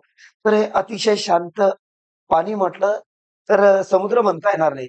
परंतु समुद्रापेक्षा अतिशय शांत पद्धतीने जे पाण्याचं साठवण आहे, जशा पद्धतीचं विचाराचं साठवण शामभाऊच्या मनामध्ये असतं. म्हणजे तुम्ही कितीही कोणत्याही प्रकारचा प्रश्न जर का अग्रेसिव्ह जरी केला, त्यांना अग्रेसिव्ह करण्याचा प्रयत्न जरी केला, तरी सुद्धा त्यांच्या चेहऱ्यावरचा साधे हावभाव सुद्धा विचलित होत नाहीत. एवढ्या चांगल्या अभ्यासू व्यक्तिमत्वाचं आज विचारधाराला आपण तुमच्यापर्यंत प्रदर्शित करत आहोत. तर ह्या सगळ्या गोष्टी आपण गल्लीपर्यंत आलेलो आहोत. तर त्याच अनुषंगाने आपण एक दुसरा मुद्दा घेऊया, की महाविकास आघाडी करताना काँग्रेसचा एक गट आणि दुसरा गट हे सगळं पिक्चर ठरेल आरक्षण लागल्यानंतर. आणि जर आरक्षणच या बाबतीत जर का वेगळ्या दिशेने गेलं तर ही लोक याच्यामधून ऑटोमॅटिक स्पर्धेमधून बाद होणार असं आपलं मत आहे. तर मग हे जे लोक दोन भागामध्ये डिवाइड झाले, त्यांची जशा आताचे हे जे फडणवीस आणि शिंदे सरकार आहे, म्हणजे जसं की उद्धव ठाकरे आणि शिंदे गट ते दोन्हीमध्ये झालेली आहे. अशाच प्रकारची स्थिती या लोकांची होणार. राजकारण चव्हाण साहेब सोयीचं असते. काँग्रेस जरी आज कमजोर असला तरी काँग्रेस सिस्टीमचा पक्ष आहे. काँग्रेसला एक सिस्टीम आहे. आता जेव्हा निवडणुका ऍक्च्युअल लागतील तेव्हा जिल्हा काँग्रेसकडून अर्ज बोलावले जातील की नगराध्यक्षाचे अर्ज करा व कोण्या कोण्या वार्डाचे करा. मग अर्ज करतात लोक. अर्ज केल्याच्या नंतर पार्टीकडून एक निरीक्षक येतो. तो निरीक्षक सगळ्यांची इंटरव्ह्यू घेतो. बरोबर आहे. इंटरव्ह्यू झाल्याच्या नंतर तो त्याचा अहवाल देतो पार्टीला. आणि मग पार्टीला अहवाल दिल्याच्या नंतर समजा 4 अर्ज नगरपालिकेच्या अध्यक्षपदासाठी आले. तर 4 मध्ये सक्षम कोण, कोण निवडून येऊ शकतो, खर्च किती येऊ शकतो, कोणाला किती वेळा संधी मिळालेली आहे, कोणाला संधी मिळालेली नाही, जातीय समीकरण काय, आपले विरोधी नेते जे आहेत ते गावामध्ये केंद्रीय मंत्री आहेत, त्यांची काय पावित्र्य आहे, त्यांच्या पक्षाची काय भूमिका आहे, ते कोणाला तिकीट देतील, त्याच्यानंतर आपल्या आघाडीतले जे 2 लोक आहेत, तर आपण ज्यांना तिकीट देऊ त्यांचं ते काम करतील का नाही करतील, का ते वेगळा सुभा मांडतील, हा सगळा अभ्यास करून काम करावं लागते. आणि कोणी कितीही बडबड केली बाहेर किंवा आम्हाला या पद्धतीने नाही, तुम्ही जर पार्टीचे काम करणारे लोक असाल तर पार्टीच्या अंतर्गत तिकीट मागण्याचा अधिकार तुमचा आहे, भांडायचा अधिकार तुमचा आहे. पण तुम्ही पार्टीशी लॉयल असाल तर तुम्ही पार्टीचंच काम करावं लागेल. बरोबर आहे. नसेल लॉयल राहत तुम्ही तर मग तो तुमचा मार्ग मोकळा आहे. ते त्याच्यात मग कशाला सांगायचं, तुम्हाला जे करायचं असेल ते करा तुम्ही. त्याला अभिव्यक्ती स्वातंत्र्यता आहे का आहे देशामध्ये? त्याच्यामध्ये. आमच्या पार्टीमध्ये याचा विचार केला जात नाही. कितीक लोक पार्टी सोडून गेले, कितीक लोक नवीन येले.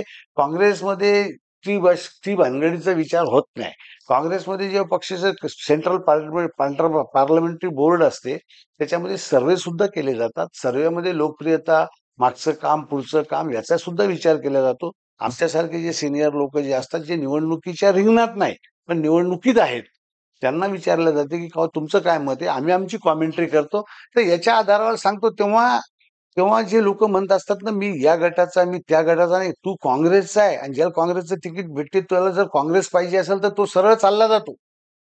कारण काँग्रेसमध्ये राहुल गांधीच्या नेतृत्वाखाली निवडणुका लढाव्या लागतात, हर्षवर्धन सपकाळच्या नेतृत्वाखाली निवडणुका लढाव्या लागतात, जिल्ह्यात राहुल बोंद्रेच्या नेतृत्वाखाली निवडणुका लढाव्या लागतात. काँग्रेसमध्ये तुमचं स्वतःचं काही आहे असं जर तुमचा समज असेल तर ते रॉंग आहे.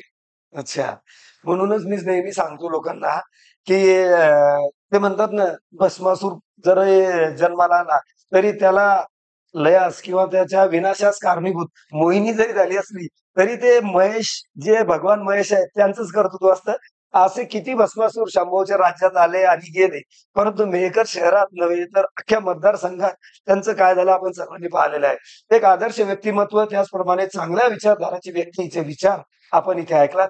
मला एक शेवटचे 2 प्रश्न घ्यायचे शंभू, त्यानंतर आपण या चांगल्या एक चर्चेला पूर्णविराम देऊया.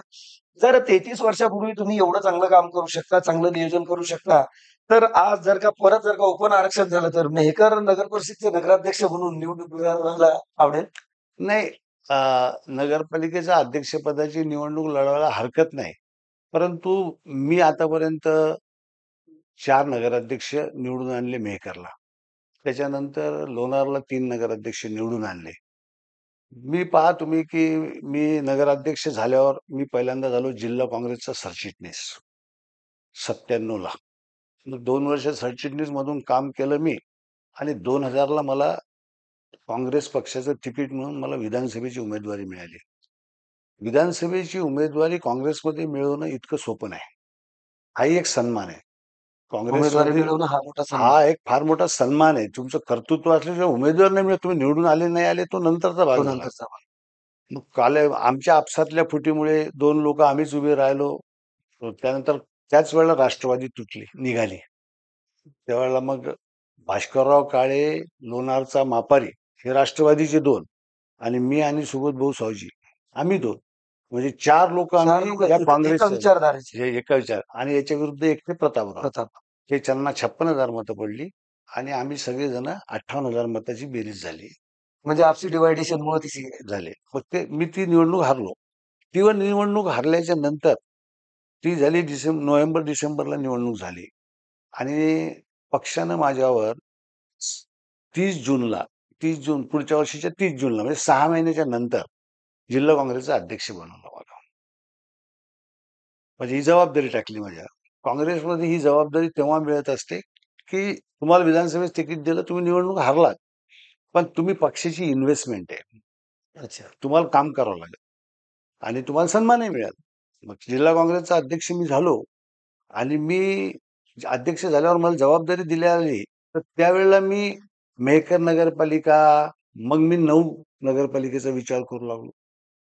मेहकरच्या जिल्हा परिषदच्या 6 लोकांचा नाही विचार करू लागलो. मी 59 लोकांचा विचार करू लागलो. मग 6 आमदाराचा विचार करू लागलो. लोकसभेची जागा पुन्हा कशी निवडून येईल त्याचा विचार करू लागलो.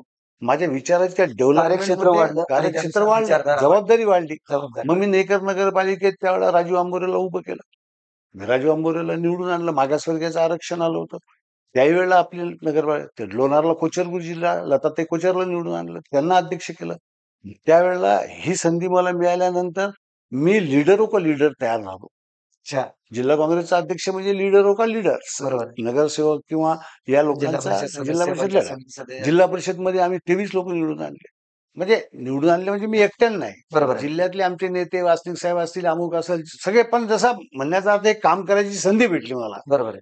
आणि मग जिल्हा परिषद आमची बनली. विलासराव देशमुख मुख्यमंत्री त्यावेळेला. विलासरावनं पाठीवर हात टाकले की आपल्या 15 जिल्हा परिषद झाल्या, त्याच्यात तुझी आहे बुलढाण्याची. अध्यक्ष आपला झाला. भास्कर ठाकरे आदिवासी समाजाचा अध्यक्ष केला. अशा प्रकारे हे सगळं घडलं. मग त्याच्यानंतर मी 9 साली तुम्ही जिल्हाध्यक्ष असताना मला एक गाव जोडो अभियान मला वाटते तुम्ही एक गाव बनाव देश गाव बनाव. बनाव राजीव गांधींनी कार्यक्रम दिला होता युवकांना, गाव बनाव देश बनाव. म्हणजे महात्मा गांधीच्या धर्तीवर की जोपर्यंत गाव बनत नाही चांगलं तोपर्यंत देश बनत नाही. तर हे अभियान मी वसाडी, म्हणजे जळगाव जामोदच्या भागातलं वसाडी, शेवटचं गाव आदिवासी, ते सिंदखेड राजा, ही 350 किलोमीटरची पदयात्रा काढली. त्याचं नेतृत्व मी केलं. युथ काँग्रेसचा अध्यक्ष होतो मी. बरोबर. आणि त्यावेळेला प्रतिभाताई पाटील ज्या होत्या आता राष्ट्रपती, त्यावेळेला त्या एक महाराष्ट्राच्या पक्षाच्या अध्यक्ष होत्या, प्रदेशच्या. मुकुल वासनिक साहेबांनी त्यावेळेला त्यांना माझ्या समारोप या कार्यक्रमाला आणलं होतं सत्कारासाठी त्यावेळेला. तर मी म्हणजे हळूहळू मोठा होत गेलो विचारधारेनं. आणि 2004ला निवडणूक आली तेव्हा माझ्यावर जबाबदारी होती जिल्ह्यातल्या सगळ्या सीटा निवडून आणायची. आणि ही जागा राष्ट्रवादीला गेली. म्हणजे मी 99ला जेव्हा लढलो 2000ला, त्याच्यानंतर 2004ची निवडणूक पुन्हा झाली. तर 4ला मला उभं राहायची संधी होती, कारण मी त्यावेळेला वातावरण तयार केलेलं होतं की नगरपालिका माझ्या 2 आल्या, माझी जिल्हा परिषदची लोक आले, भास्कर ठाकरे माझ्या भागातला झाला. तर ती जागा राष्ट्रवादीला गेली. राष्ट्रवादीला गेल्यावर आपल्याला पक्ष बदलायचा नव्हता. मग राष्ट्रवादीला गेल्यावर सुबोध भाऊ स्वाजी उभे राहिले. आम्ही त्यांचं काम केलं. विषय मागचे संपले. त्याच्यानंतर हे सगळं झालं. आणि 2009 पर्यंत मी 7 यात्रा काढल्या जिल्ह्यात. ही पहिल्यांदा गाव बनाव देश बनाव, दुसऱ्यांदा पुन्हा गाव बनाव देश बनाव, लोणार ते मलकापूर पदयात्रा जिल्ह्याच्या. 58 जिल्हा परिषद सर्कल आणि 9 नगरपालिका फिरायचो मी. रोजचे 5 भाषणं व्हायचे माझे. त्याच्यानंतर मग मी जनजागरण यात्रा शेवटची काढून अशोकराव चव्हाणला इथे आणलं आणि माझ्या कॉलेजचं उद्घाटन केलं. आणि त्यावेळेला त्यांना आणलं होतं मी, शिवते. त्याच्या आधी माझ्या बँकेच्या उद्घाटनाला मी विलासरावला आणलं होतं. महाराष्ट्रातले सगळे नेते मी इथे आणले, मंदिरात आणले, बँकेत आणले, कॉलेजमध्ये आणले. हे काम केलं मी. आता याच्यात मी इतका वाढून गेलो की नंतर मला अशोकराव चव्हाणनी 16ला महाराष्ट्राचं सरचिटणीस केलं. 9 नंतर मी प्रदेश काँग्रेसमध्ये संनियंत्रणचा उपाध्यक्ष राहिलो महाराष्ट्राचा. ते 5 वर्ष राबवलो आम्ही. त्याला एक महत्व आणलं. आणि त्याच्यानंतर 16 मी सरचिटणीस झालो. राहुल गांधींच्या 12 सभा मला त्यांनी दिले की ह्या पूर्णची तयारी तुला करायची. मग ती परभणीची असो, ती संगमनेरची असो, ती औरंगाबादची असो, ती वर्धेची असो, ह्या सगळ्या सभेचा संयोजक मी होतो. मग हे सगळं काम करताना 16 पासून मी सरचिटणीस झालो. वेगवेगळ्या राज्यात गेलो. मी बिहारमध्ये गेलो, मला राजस्थानमध्ये पाठवलं, मला गुजरातमध्ये पाठवलं, मला तेलंगणात पाठवलं, मला आता शेवटच्या वेळेला वापीमध्ये पाठवलं, तर गुजरातमध्ये. तर मी सातत्याने फिरत गेलो. तिकडे हिंदी भाषा आहे. आपल्या भाषणांनी कोणी तिथे निवडून येईल अशातला भाग नाही. पण नियोजन काम करायचं आपला स्वभाव आहे की जी जबाबदारी दिली त्याला फ्लश करायचं, त्याला काम करायचं. तुम्हाला पक्षामध्ये काही लोक पदानं मोठे होतात आणि काही लोक कामानं मोठे होतात. आपण काम इतकं चांगलं करतो की मग ते आपल्याला जबाबदारी कोणती दिली तरी आपल्याला त्याचं काही वाटत नाही की बा ही जबाबदारी हलकी आहे, भारी आहे आणि अमुक आहे तमुक आहे, अशातला काही भाग नसतो. मित्रांनो, जसं की भगवान श्रीकृष्णांनी सांगितलेलं आहे की माणसाचं कर्म ठरवतं त्याचं भाग्य काय असणार. आणि प्रत्येक गोष्ट ही तुमची आहे ना, नशिबावर सोडून चालत नाही. तर आदरणीय शांभाऊनी तुम्हाला सांगितलेलं आहे की कर्म माझं चांगलं आहे आणि मी मला जे काम दिलं जातं त्या कामाला प्रमाणित करण्याचा माझा सततचा प्रयत्न असतो. आणि हा प्रयत्न करत असताना मी माझ्या लेवलला सर्वतोपरी त्याला प्राथमिक कार्य समजून माझ्या लेवलला ज्याला आपल्याला म्हणता येईल साक्षात्कार करून त्या कामाचा शुभारंभ नव्हे तर त्याचा अंत सुद्धा चांगल्या पद्धतीने करतो. अशा पद्धतीने शांभवनं आपल्याला एक चांगल्या पद्धतीचं गल्लीपासून दिल्लीपर्यंत चांगल्या प्रकारचा उपदेश दिला. काही सूचना सुद्धा दिल्या राजकीय आजच्या घडामोडीवर त्यांनी विस्तृत चर्चा सुद्धा केली. भाऊ सहकार आणि शैक्षणिक क्षेत्रात तुम्ही कशी बोललात? हा, तर कैलासवासी भास्कररावजी शिंगणे यांचा आणि माझा संबंध आला 1980ला. ते आमदार होते सिंदखेड राजाचे, आणि मग त्यांचा आणि माझा जास्त संबंध आला. तर त्यांनी शेकाप सोडून काँग्रेस जॉईन केली होती, आणि मेहकरला त्यांचं येणं जाणं होतं. त्याच्यामध्ये आमचे त्यावेळेसचे मार्गदर्शक, आजचे विलासचे वडील वैजनाथजी चंदखोरे जे होते, त्यांच्याकडे त्यांचं जाणं येणं होतं. आणि माझं दुकान होतं तिथे औषधीचं, त्यांच्या जागेमध्ये, वैजनाथ चंदखोरेंच्या. अच्छा. त्यामुळे माझे आणि त्यांचे घरगुती संबंध होते. मग काय झालं की स्वर्गीय भाऊसाहेब लोढे आणि भास्कररावजी शिंगणे, तर सर्वात प्रथम मला सहकारातलं पहिलं पद जर असेल तर फर्दापूर ग्रामसेवा सोसायटीची होती. त्या सोसायटीचा मी सभासद झालो. ते याच लोकांनी केलं. माझा काही त्याच्यात फारसा इंटरेस्ट होता अशातला काही भाग नाही. तर यांनी म्हटलं की तू सभासद होऊन जाय. तुझं असं नाव आहे, आपल्याला 9 लोक उभे करायचे वगैरे. निळकंठ मामा अध्यक्ष होते, बाळू सावजी वगैरे हे लोक होते. आम्ही त्यांच्यावर काम केलं. कालांतरानं काय झालं की निळकंठ मामाचा राजीनामा झाला आणि मला त्या फर्दापूरचा अध्यक्ष केला.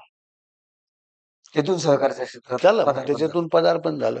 आणि मग एकदम भास्करराव शिंगणेंच्या मी इतकं जवळ गेलो. मी युथ काँग्रेसमध्ये काम करत होतो. मी वक्ता होतो. मेहनत करण्याची माझी तयारी त्यावेळेला. तर एक बुलढाणा जिल्हा सहकारी मुद्रणालय नवीन स्थापना झाली जिल्ह्याला, मुद्रणालयाची. हं.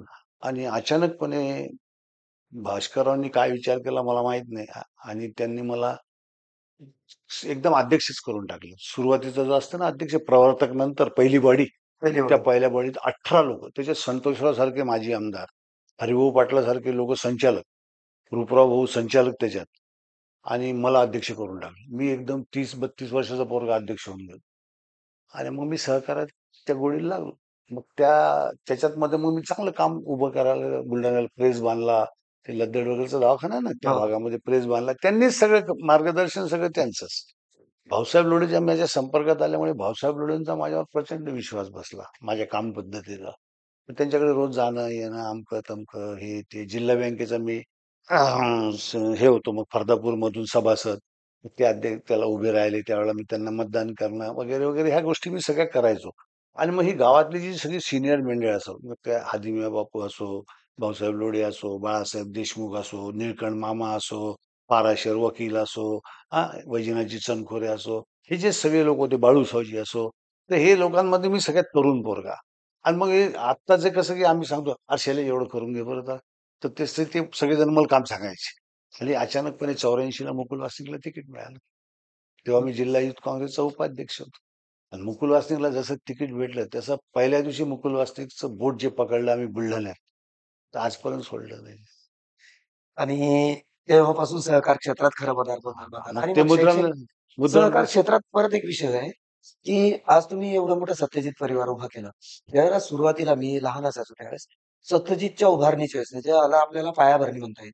त्यावेळेस म्हणजे खूप प्रचंड तणावातून तुम्हाला असं त्याच्यामध्ये म्हणतात तणावग्रस्त वातावरण मेहकर शहरामध्ये निर्माण केलं गेलं. बँकेची तोडफोड झाली. त्यावेळची मानसिकता कशी म्हणजे काहीच नाही. त्यावेळेला एक्सप्लेन काय करता येईल? झालं, की इथे पाटील नावाचे तहसीलदार होते. तर तहसीलदार होते, तर त्यांची आणि माझी एक मैत्री होती. माझा स्वभाव असा आहे, की माझा अधिकारी लोकांशी खूप चांगलं पटते. म्हणजे मी काही जास्त भानगडीत पडत नाही कोणाच्या. तर ते म्हणे आता रिटायर्ड होणार आहे श्यामबाबू आपण 1 वर्षाने. अरे मी म्हटलं काय साहेब, आपली जी पतसंस्था आहे, ही पतसंस्था अशी निर्माण झाली, की बुलढाण्याला राधेश्याम चांडकजीनं पतसंस्था काढली बुलढाणा. बुलढाण्याला. आणि मी मुद्रणालयाच्या कामाला नेहमी करता बुलढाण्याला जायचो. तर तिथे सगळ्या ह्या गोष्टी ऐकायचो मी गप्पात. आणि भास्करराव शिंगणेचे सहकारातले सगळे जिनिंग प्रेसिंग असेल हे असेल त्याच्यात आमचा सहभाग असायचा. तर माझं स्वतःचं औषधीचं दुकान होतं. मला पैशाची अशी गरज होती, ₹50,000 कर्ज पाहिजे होतं. तर मेहकरच्या अर्बन बँकेत मी अर्ज केला, तर त्यांची लिमिट 25चीच होती. नाही करा आपण माहिती. हं. तर मी ते भास्करराव शिंगणेंना म्हटलं, ते जिल्हा बँकेचे अध्यक्ष होते. म्हटलं, "साहेब कर्ज 50,000 ₹50,000 पाहिजे होतं आपल्याला मेडिकल स्टोअर चालवायला. हे 25च्या वर देतच नाही." आणि म्हणे आपल्या हातात आहे म्हणते, आपण त्यांची 50 करून टाकू म्हणे लिमिट. मग त्यांनी त्यांची लिमिट त्यांनी अर्ज केला. मग त्यांच्याशी बोलले बिलले, एका मीटिंग मध्ये ती 50ची झाली. मग मी 50च्या लिमिटचा अर्ज केला. तर 2 मीटिंगचा तो अर्ज माझा पासच नाही केला यांनी. त्यातले काही लोक जे असे होते की ज्यांना नसेल वाटलं की मला द्यावं, त्यावेळेस माहित नाही आता काय आहे. मग मी भास्कररावजीकडे पुन्हा गेलो की म्हटलं, साहेब ते काही 50चं कर्ज काही देत नाही. ते म्हणे मी फोन करून देतो, मुहूर्तला सांगतो म्हणे. मिळून जाईल म्हणे तुला. मिळालं ते. पण मला ते काय म्हणे की श्याम यार तू एवढा करून काम करतो म्हणे, जाऊ दे ना, काय आहे ते अर्बन बँकेची माहिती लागतो, तू काढण्या एखादी पतसंस्था. अच्छा. बस त्यांनी हे वाक्य म्हटलं. मी मेकरला येऊन भाऊसाहेबाला सांगितलं, म्हणजे भाऊसाहेब ते शिंदेसाहेब अशाशी म्हणतात. भाऊसाहेब म्हणे यार आपली पतसंस्था आहे ना, मेकर अर्बन क्रेडिट सोसायटीची लिक्विडिटी झाली म्हणे, ती बंद पडली म्हणे आपली. मदन नाना अध्यक्ष होते म्हणे सावजी त्याचे, आणि मीच त्याचा मुख्य प्रवर्तक होतो. सांभाळतो का तू? मी म्हटलं मग एकदा त्या राजपूत साहेब होते तेव्हा AR, यार. त्यांना भेटलो. त्यांनी सांगितलं की उमाळकर हे करू शकतो आपण, काही विशेष गोष्ट नाही म्हणे, बंद पडलेली आहे, ही लिक्विडिटी टाकायची होती, पण तुम्ही जर पुनर्जीवित करायची असेल तर आपण करून देतो. मी भाऊसाहेब म्हणलं ते करून द्याल तयार. ठीक आहे म्हणे. मग मीटिंग बोलावली पाराशर वकिलाकडे. मी म्हटलं बा मी सगळं करतो, फक्त माझी एकच अट आहे, तुम्ही सिनियर लोक नका येऊ याच्यात, तुमचे मुलं देऊन द्या. तर ते भाऊसाहेब म्हणे ठीक आहे. मग सुदेशला घेतलं. सुदेश माझा मित्रच होता. मग सुदेश घेतला. मग धीरा देशमुखचा भूषण देशमुख म्हणजे घेतला. सेम एजंट लोक, तुम्ही तुमच्या विचाराचे लोक घेतले हा, त्याच्यावर. मला ज्युनियर घेतले. फक्त पाराशर वकील ते म्हणे एक सिनियर राहू द्या ना, एक वकील माणूस म्हणे. म्हटलं ऍडवायझर ठीक आहे, म्हणून. काय हरकत नाही. 5-10 वर्ष यांना चालू आपण. तर त्यावेळेला इतकी मोठी वगैरे होईल असं काही इतकं काही मानत नव्हतं. मग ती मेकर अर्बन क्रेडिट सोसायटी त्याला पुनर्जीवित केली, नवीन संचालक झाला, आणि 35,000 रुपये आम्ही जमा केले. 5-5 त्यावेळेला. हजार रुपये एकेकाने टाकायचे. तर 7च लोक देऊ शकले पैसे. 35,000 रुपये जमा झाले आणि ते एका खोलीत चालू केले. त्याचा 100वा कार्यक्रम केला आम्ही. 100व्या दिवशी सुभाषजी मंत्री होते, मुकुल वासनिक मंत्री होते, दोन्ही मंत्री आणले, आणि 100व्या दिवशी 35 लाख रुपये जमा केले. 35,000ची सुरुवात 100व्या दिवशी 35 लाखापर्यंत 35 लाख. पोहोचली. Great business. आणि 35 लाख रुपयाची तयारी केली, आणि 35 लाखाचा कार्यक्रम झाला, आणि तिथून मग सुरुवात झाली. हा देशपांडे जो बसलेला आहे, हा पहिल्या दिवशीपासूनचा कर्मचारी, जोशी आणि देशपांडे, सुरेश मानवतकर, हे असे दोघे तिघे जण होते. मग ते सुरू झालं, आणि मग तिथून वाढवलं. मग त्याच्यातल्या सगळ्या आयडियाज पाहिल्या, ते कसं एक्सपान्शन करायचं. आणि क्रेडिट सोसायटीमध्ये सगळ्यात महत्वाची गोष्ट जर काही असेल तर विश्वास. बरोबर आहे. माझा आर्थिक नियोजनाच्या बाबतीत प्रचंड लोकांचा विश्वास आहे, आणि मी त्याला कुठेही टाचणीत काही तडा जाऊ देत नाही. हे तुम्ही माझ्या अपरोक्ष बरं, अनेक सत्यजित वेळा हे नाव पाहिलं. कसं? हा. मग आला विलासरावच्या हातानं. ती जी बँक आहे, ती जागा जी आहे, ती जागा स्टेट बँकेसाठी रिझर्व्ह होती नगरपालिकेच्या टाउन प्लॅनिंग मध्ये, जिथे आमची बँक आहे ती. सध्या. पण स्टेट बँक माझ्या जागेत आहे. हो. मग मी तहसीलदाराला म्हटलं स्टेट बँक तर आपल्याकडे आहे. माझं 10 वर्षाचं अग्रीमेंट आहे. ते यांना काही जागेचं काम नाही. ते म्हणजे पत्र देतील का ते? म्हटलं देतील. मी मॅनेजरकडे गेलो की इरतकर साहेब होते स्टेट बँकेत. त्यांनी पत्र दिलं की आमची जागा इथे आहे सध्या, तूर्त आम्हाला आवश्यकता नाही. त्या पत्राच्या आधारावर त्यांनी मला ही जागा दिली. पण तेव्हा मला काही एवढे कायदे कानून फारसे माहीत नव्हते. तर ही जागा त्यांनी दिली तहसीलदारांना, आणि मला वाटलं झालं आपलं काम. मग तुम्ही तिथे वास्तू मग उभारली. तिथे वास्तू उभार केली. तेव्हा त्या निवडणुकीमध्ये आम्ही नगराध्यक्ष असल्यामुळे त्या निवडणुकीमध्ये आम्ही यांच्याबरोबर होतो. यांचं आणि आमचं जुळतं मिळतं होतं, सेनेचं. सेनेतून. मग रामराव त्याचं मस्केच्या काळातला. मग त्यांना दिली. आणि त्यांना दिल्यानंतर काय झालं की त्याच्यातले 3-4 लोक नी ते आडसूळकडे जाऊन मागे लागून त्यांनी त्यांच्या बैठका घेऊन, आणि त्यांनी सांगितलं की "बुवा ही जागा आता ही जागा आहे, तर ही यांना नाही द्यायची, ही पाळा, हे अमुक करा." ते त्यांनी केलं. त्यांनी केलं तर ती जागा त्यांचं गव्हर्नमेंट असल्यामुळे 82च्या लोकांनी ती पाळली. आम्ही लोक अटक झालो. आम्ही लोक अटक झाल्याच्या नंतर मग आमच्या जमानती वगैरे झाल्या.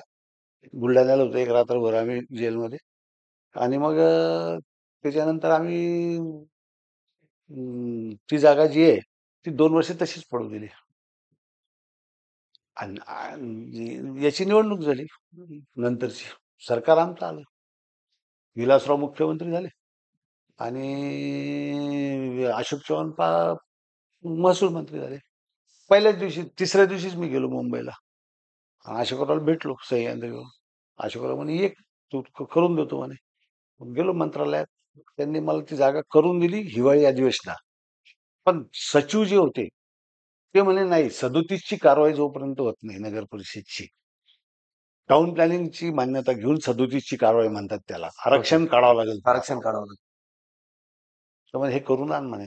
ते म्हणे, "आपलं सरकार करून आणू" म्हणे. मग त्यांनी करून दिला फोन. मी इथे येऊन सगळी 37 ची कारवाई केली. त्याला 6-8 महिने लागले मला. आणि मग शासनाने ही ₹4.5 लाख किंमत पैसे भरून मला ही जागा दिली. मग ही जागा दिल्यानंतर ती बांधली. मग बांधल्यावर मी विलासरावकडे मी नेहमी जायचो. त्यांना म्हटलं, "तुम्ही उद्घाटनाला या." येतो श्याम. सीएम असताना त्यांना खूपच बिझी राहायचे. मग त्यांचं सीएम पद गेलं. सुशीलकुमार शिंदे आले. मग मी विलासरावकडे गेलो. त्यांना म्हटलं, "साहेब, तुम्ही उद्घाटनला आले." "अरे, आता म्हणजे सीएम मी नाही आहे म्हणे, आता सुशीलकुमारला घेऊन जाईन म्हणे." म्हटलं, "मी व्यक्तीला नाही मानत. त्यावेळेला तुम्ही या जागेचं काम माझं तुम्ही केलेलं आहे. ही बरोबर आहे. जागा मला तुम्ही सीएम असताना दिली. अशोकरावांनी दिली. तुम्ही दोघं आले पाहिजे." येतो म्हणे. आल्यानंतर आम्ही प्रोटोकॉलचा कार्यक्रम केला. मग त्यांना ही सगळी सगळी स्टोरी जेव्हा सांगितली मी रेस्ट हाऊसला, तेव्हा त्यांनी मग त्या भाषणातून सांगितलं, की श्याम माळकर जिल्हा काँग्रेसचे अध्यक्ष तुम्ही तेव्हा. अच्छा. हा, जिल्हा काँग्रेसचे अध्यक्ष श्याम माळकर यांनी बांधली. माझं मंत्र्यामध्ये मुख्यमंत्र्याचं स्वागत केलं. मला जालन्यापासून माणसं घ्यायला. मला माहित नव्हतं की एवढा मोठा कार्यक्रम आहे म्हणून. इथे आज सीएम सारखे लोक जमा केलेत. माझ्या हाताने इतक्या रिबीन कापून घेतल्या, खालची कॅबिन, वरची कॅबिन, हे ते. तर या सगळ्या सत्याचा विजय झाला म्हणे. या बँकेचं नाव अर्बन क्रेडिट सोसायटीने सत्यजित म्हणे असं क्या झालं. मग म्हणजे त्यांनी असं म्हटलं आणि तिथून आम्ही मग सत्यजित ग्रुप तयार केला. मग आम्ही Satyajit urban credit society, Satyajit group of colleges, Satyajit enterprises, Satyajit trading company, मग माझे जेवढ्या काही इंडिव्हिज्युअल सगळ्या गोष्टी होत्या. आणि मग मला नातू झाला आणि त्याचं नावही मी सत्यजित ठेवलं. बढिया. म्हणजे तो जो सत्यजितचा जो त्यांचा शब्द आहे तो आजही सार्थ ठरलेला आहे हा, आणि तो पायंडा पडलेला आहे. म्हणजे हा, सत्यजित परिवाराचे आज तुम्ही हे आहे हा, विलासराव देशमुख यांच्या त्या शब्दावर. शब्द तर मित्रांनो, अशा प्रकारे एक महान व्यक्तिमत्वाचं विचारधारा आपण ऐकली आणि तुम्ही पाहिलं संघर्षामधून हे निर्माण झालेलं मोठं व्यक्तिमत्व. अतिशय त्यांनी सांगितल्याप्रमाणे, की त्या काळामध्ये त्यांना सुद्धा 50,000च्या लोन अप्लाय करण्याची जी धास्त किंवा गरज भासली, त्यावेळी त्यांना सुद्धा तुमच्या आमच्यासारखाच खूप त्रास सहन करावा लागला. राजकीय संघर्ष असो, वैयक्तिक संघर्ष असो किंवा व्यावसायिक संघर्ष असो, अशा याच्यामधून सगळ्या संघर्षामधून त्यांनी आज स्वतःला तारून आज एवढ्या मोठ्या पदावर आरूढ आहेत आणि एवढ्या मोठ्या जसं की आपण मेहकरचे लोक खूप भाग्यशाली आहोत. भाग्यशाली याच्यासाठी म्हणता येईल, की आपल्या गावामध्ये 2 व्यक्ती असे आहेत, जे गल्लीमधून दिल्लीपर्यंत राजकारण करतात आणि त्यांची ख्याती त्याचप्रमाणे त्यांचा जो प्रभाव आहे, तो अतिशय चांगल्या पद्धतीचा आहे. हेच होते आज आपल्या आय एम पॉसिबल स्टुडिओच्या पॉडकास्टमध्ये लाईव्ह आपल्या सर्वांना प्रबोधन आणि मार्गदर्शन करणारे आदरणीय व्यक्तिमत्व शांभू उमाळकर. परत एकदा त्यांचा आज तिथीनुसार वाढदिवस आहे.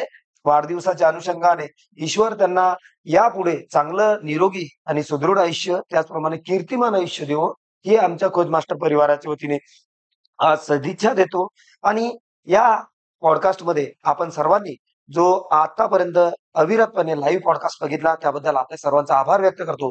मित्रांनो, पुणे, मुंबई सारखी सेवा मी मेहकर शहरामध्ये आणली आणि माझ्या डोक्यावर सुद्धा सतत विचारांचा प्रभाव शंभूचाच असतो. माझ्या प्रत्येक कार्यक्रमाला किंवा माझ्या आयुष्यातल्या प्रत्येक कर्तृत्वाला यशस्वीचा ठसा देत असताना भरभरून मार्क देण्याची म्हणजे मनात कुठल्याही प्रकारचा हेवादावा न ठेवता अतिशय आपल्या मुलाप्रमाणे प्रेम माझ्यावर जपून मला आतापर्यंत ज्या स्टेजला मी आहे त्यामध्ये जर का सर्वात मोठं मोलाचं मार्गदर्शन असेल तर आदरणीय शंभू यांचं आहे. हे मोठ्या मनाने इथे कबूल करतो आणि माझ्या प्रत्येक कार्याचा सत्कार, आदर सुद्धा ते करत असतात. त्यामुळे पुन्हा एकदा मी रमेश चव्हाण, खोज मास्टरचा संपादक, आय एम पॉसिबल स्टुडिओचा प्रोप्रायटर या नात्याने त्यांना पुन्हा एकदा भरभरून शुभेच्छा देतो आणि आमच्या Facebook, Insta, सोशल मीडियाच्या सर्व इन्फ्लुएन्सला तुम्ही लाईक, सबस्क्राईब आणि फॉलो करा. या शोमध्ये इथेच थांबतो. धन्यवाद.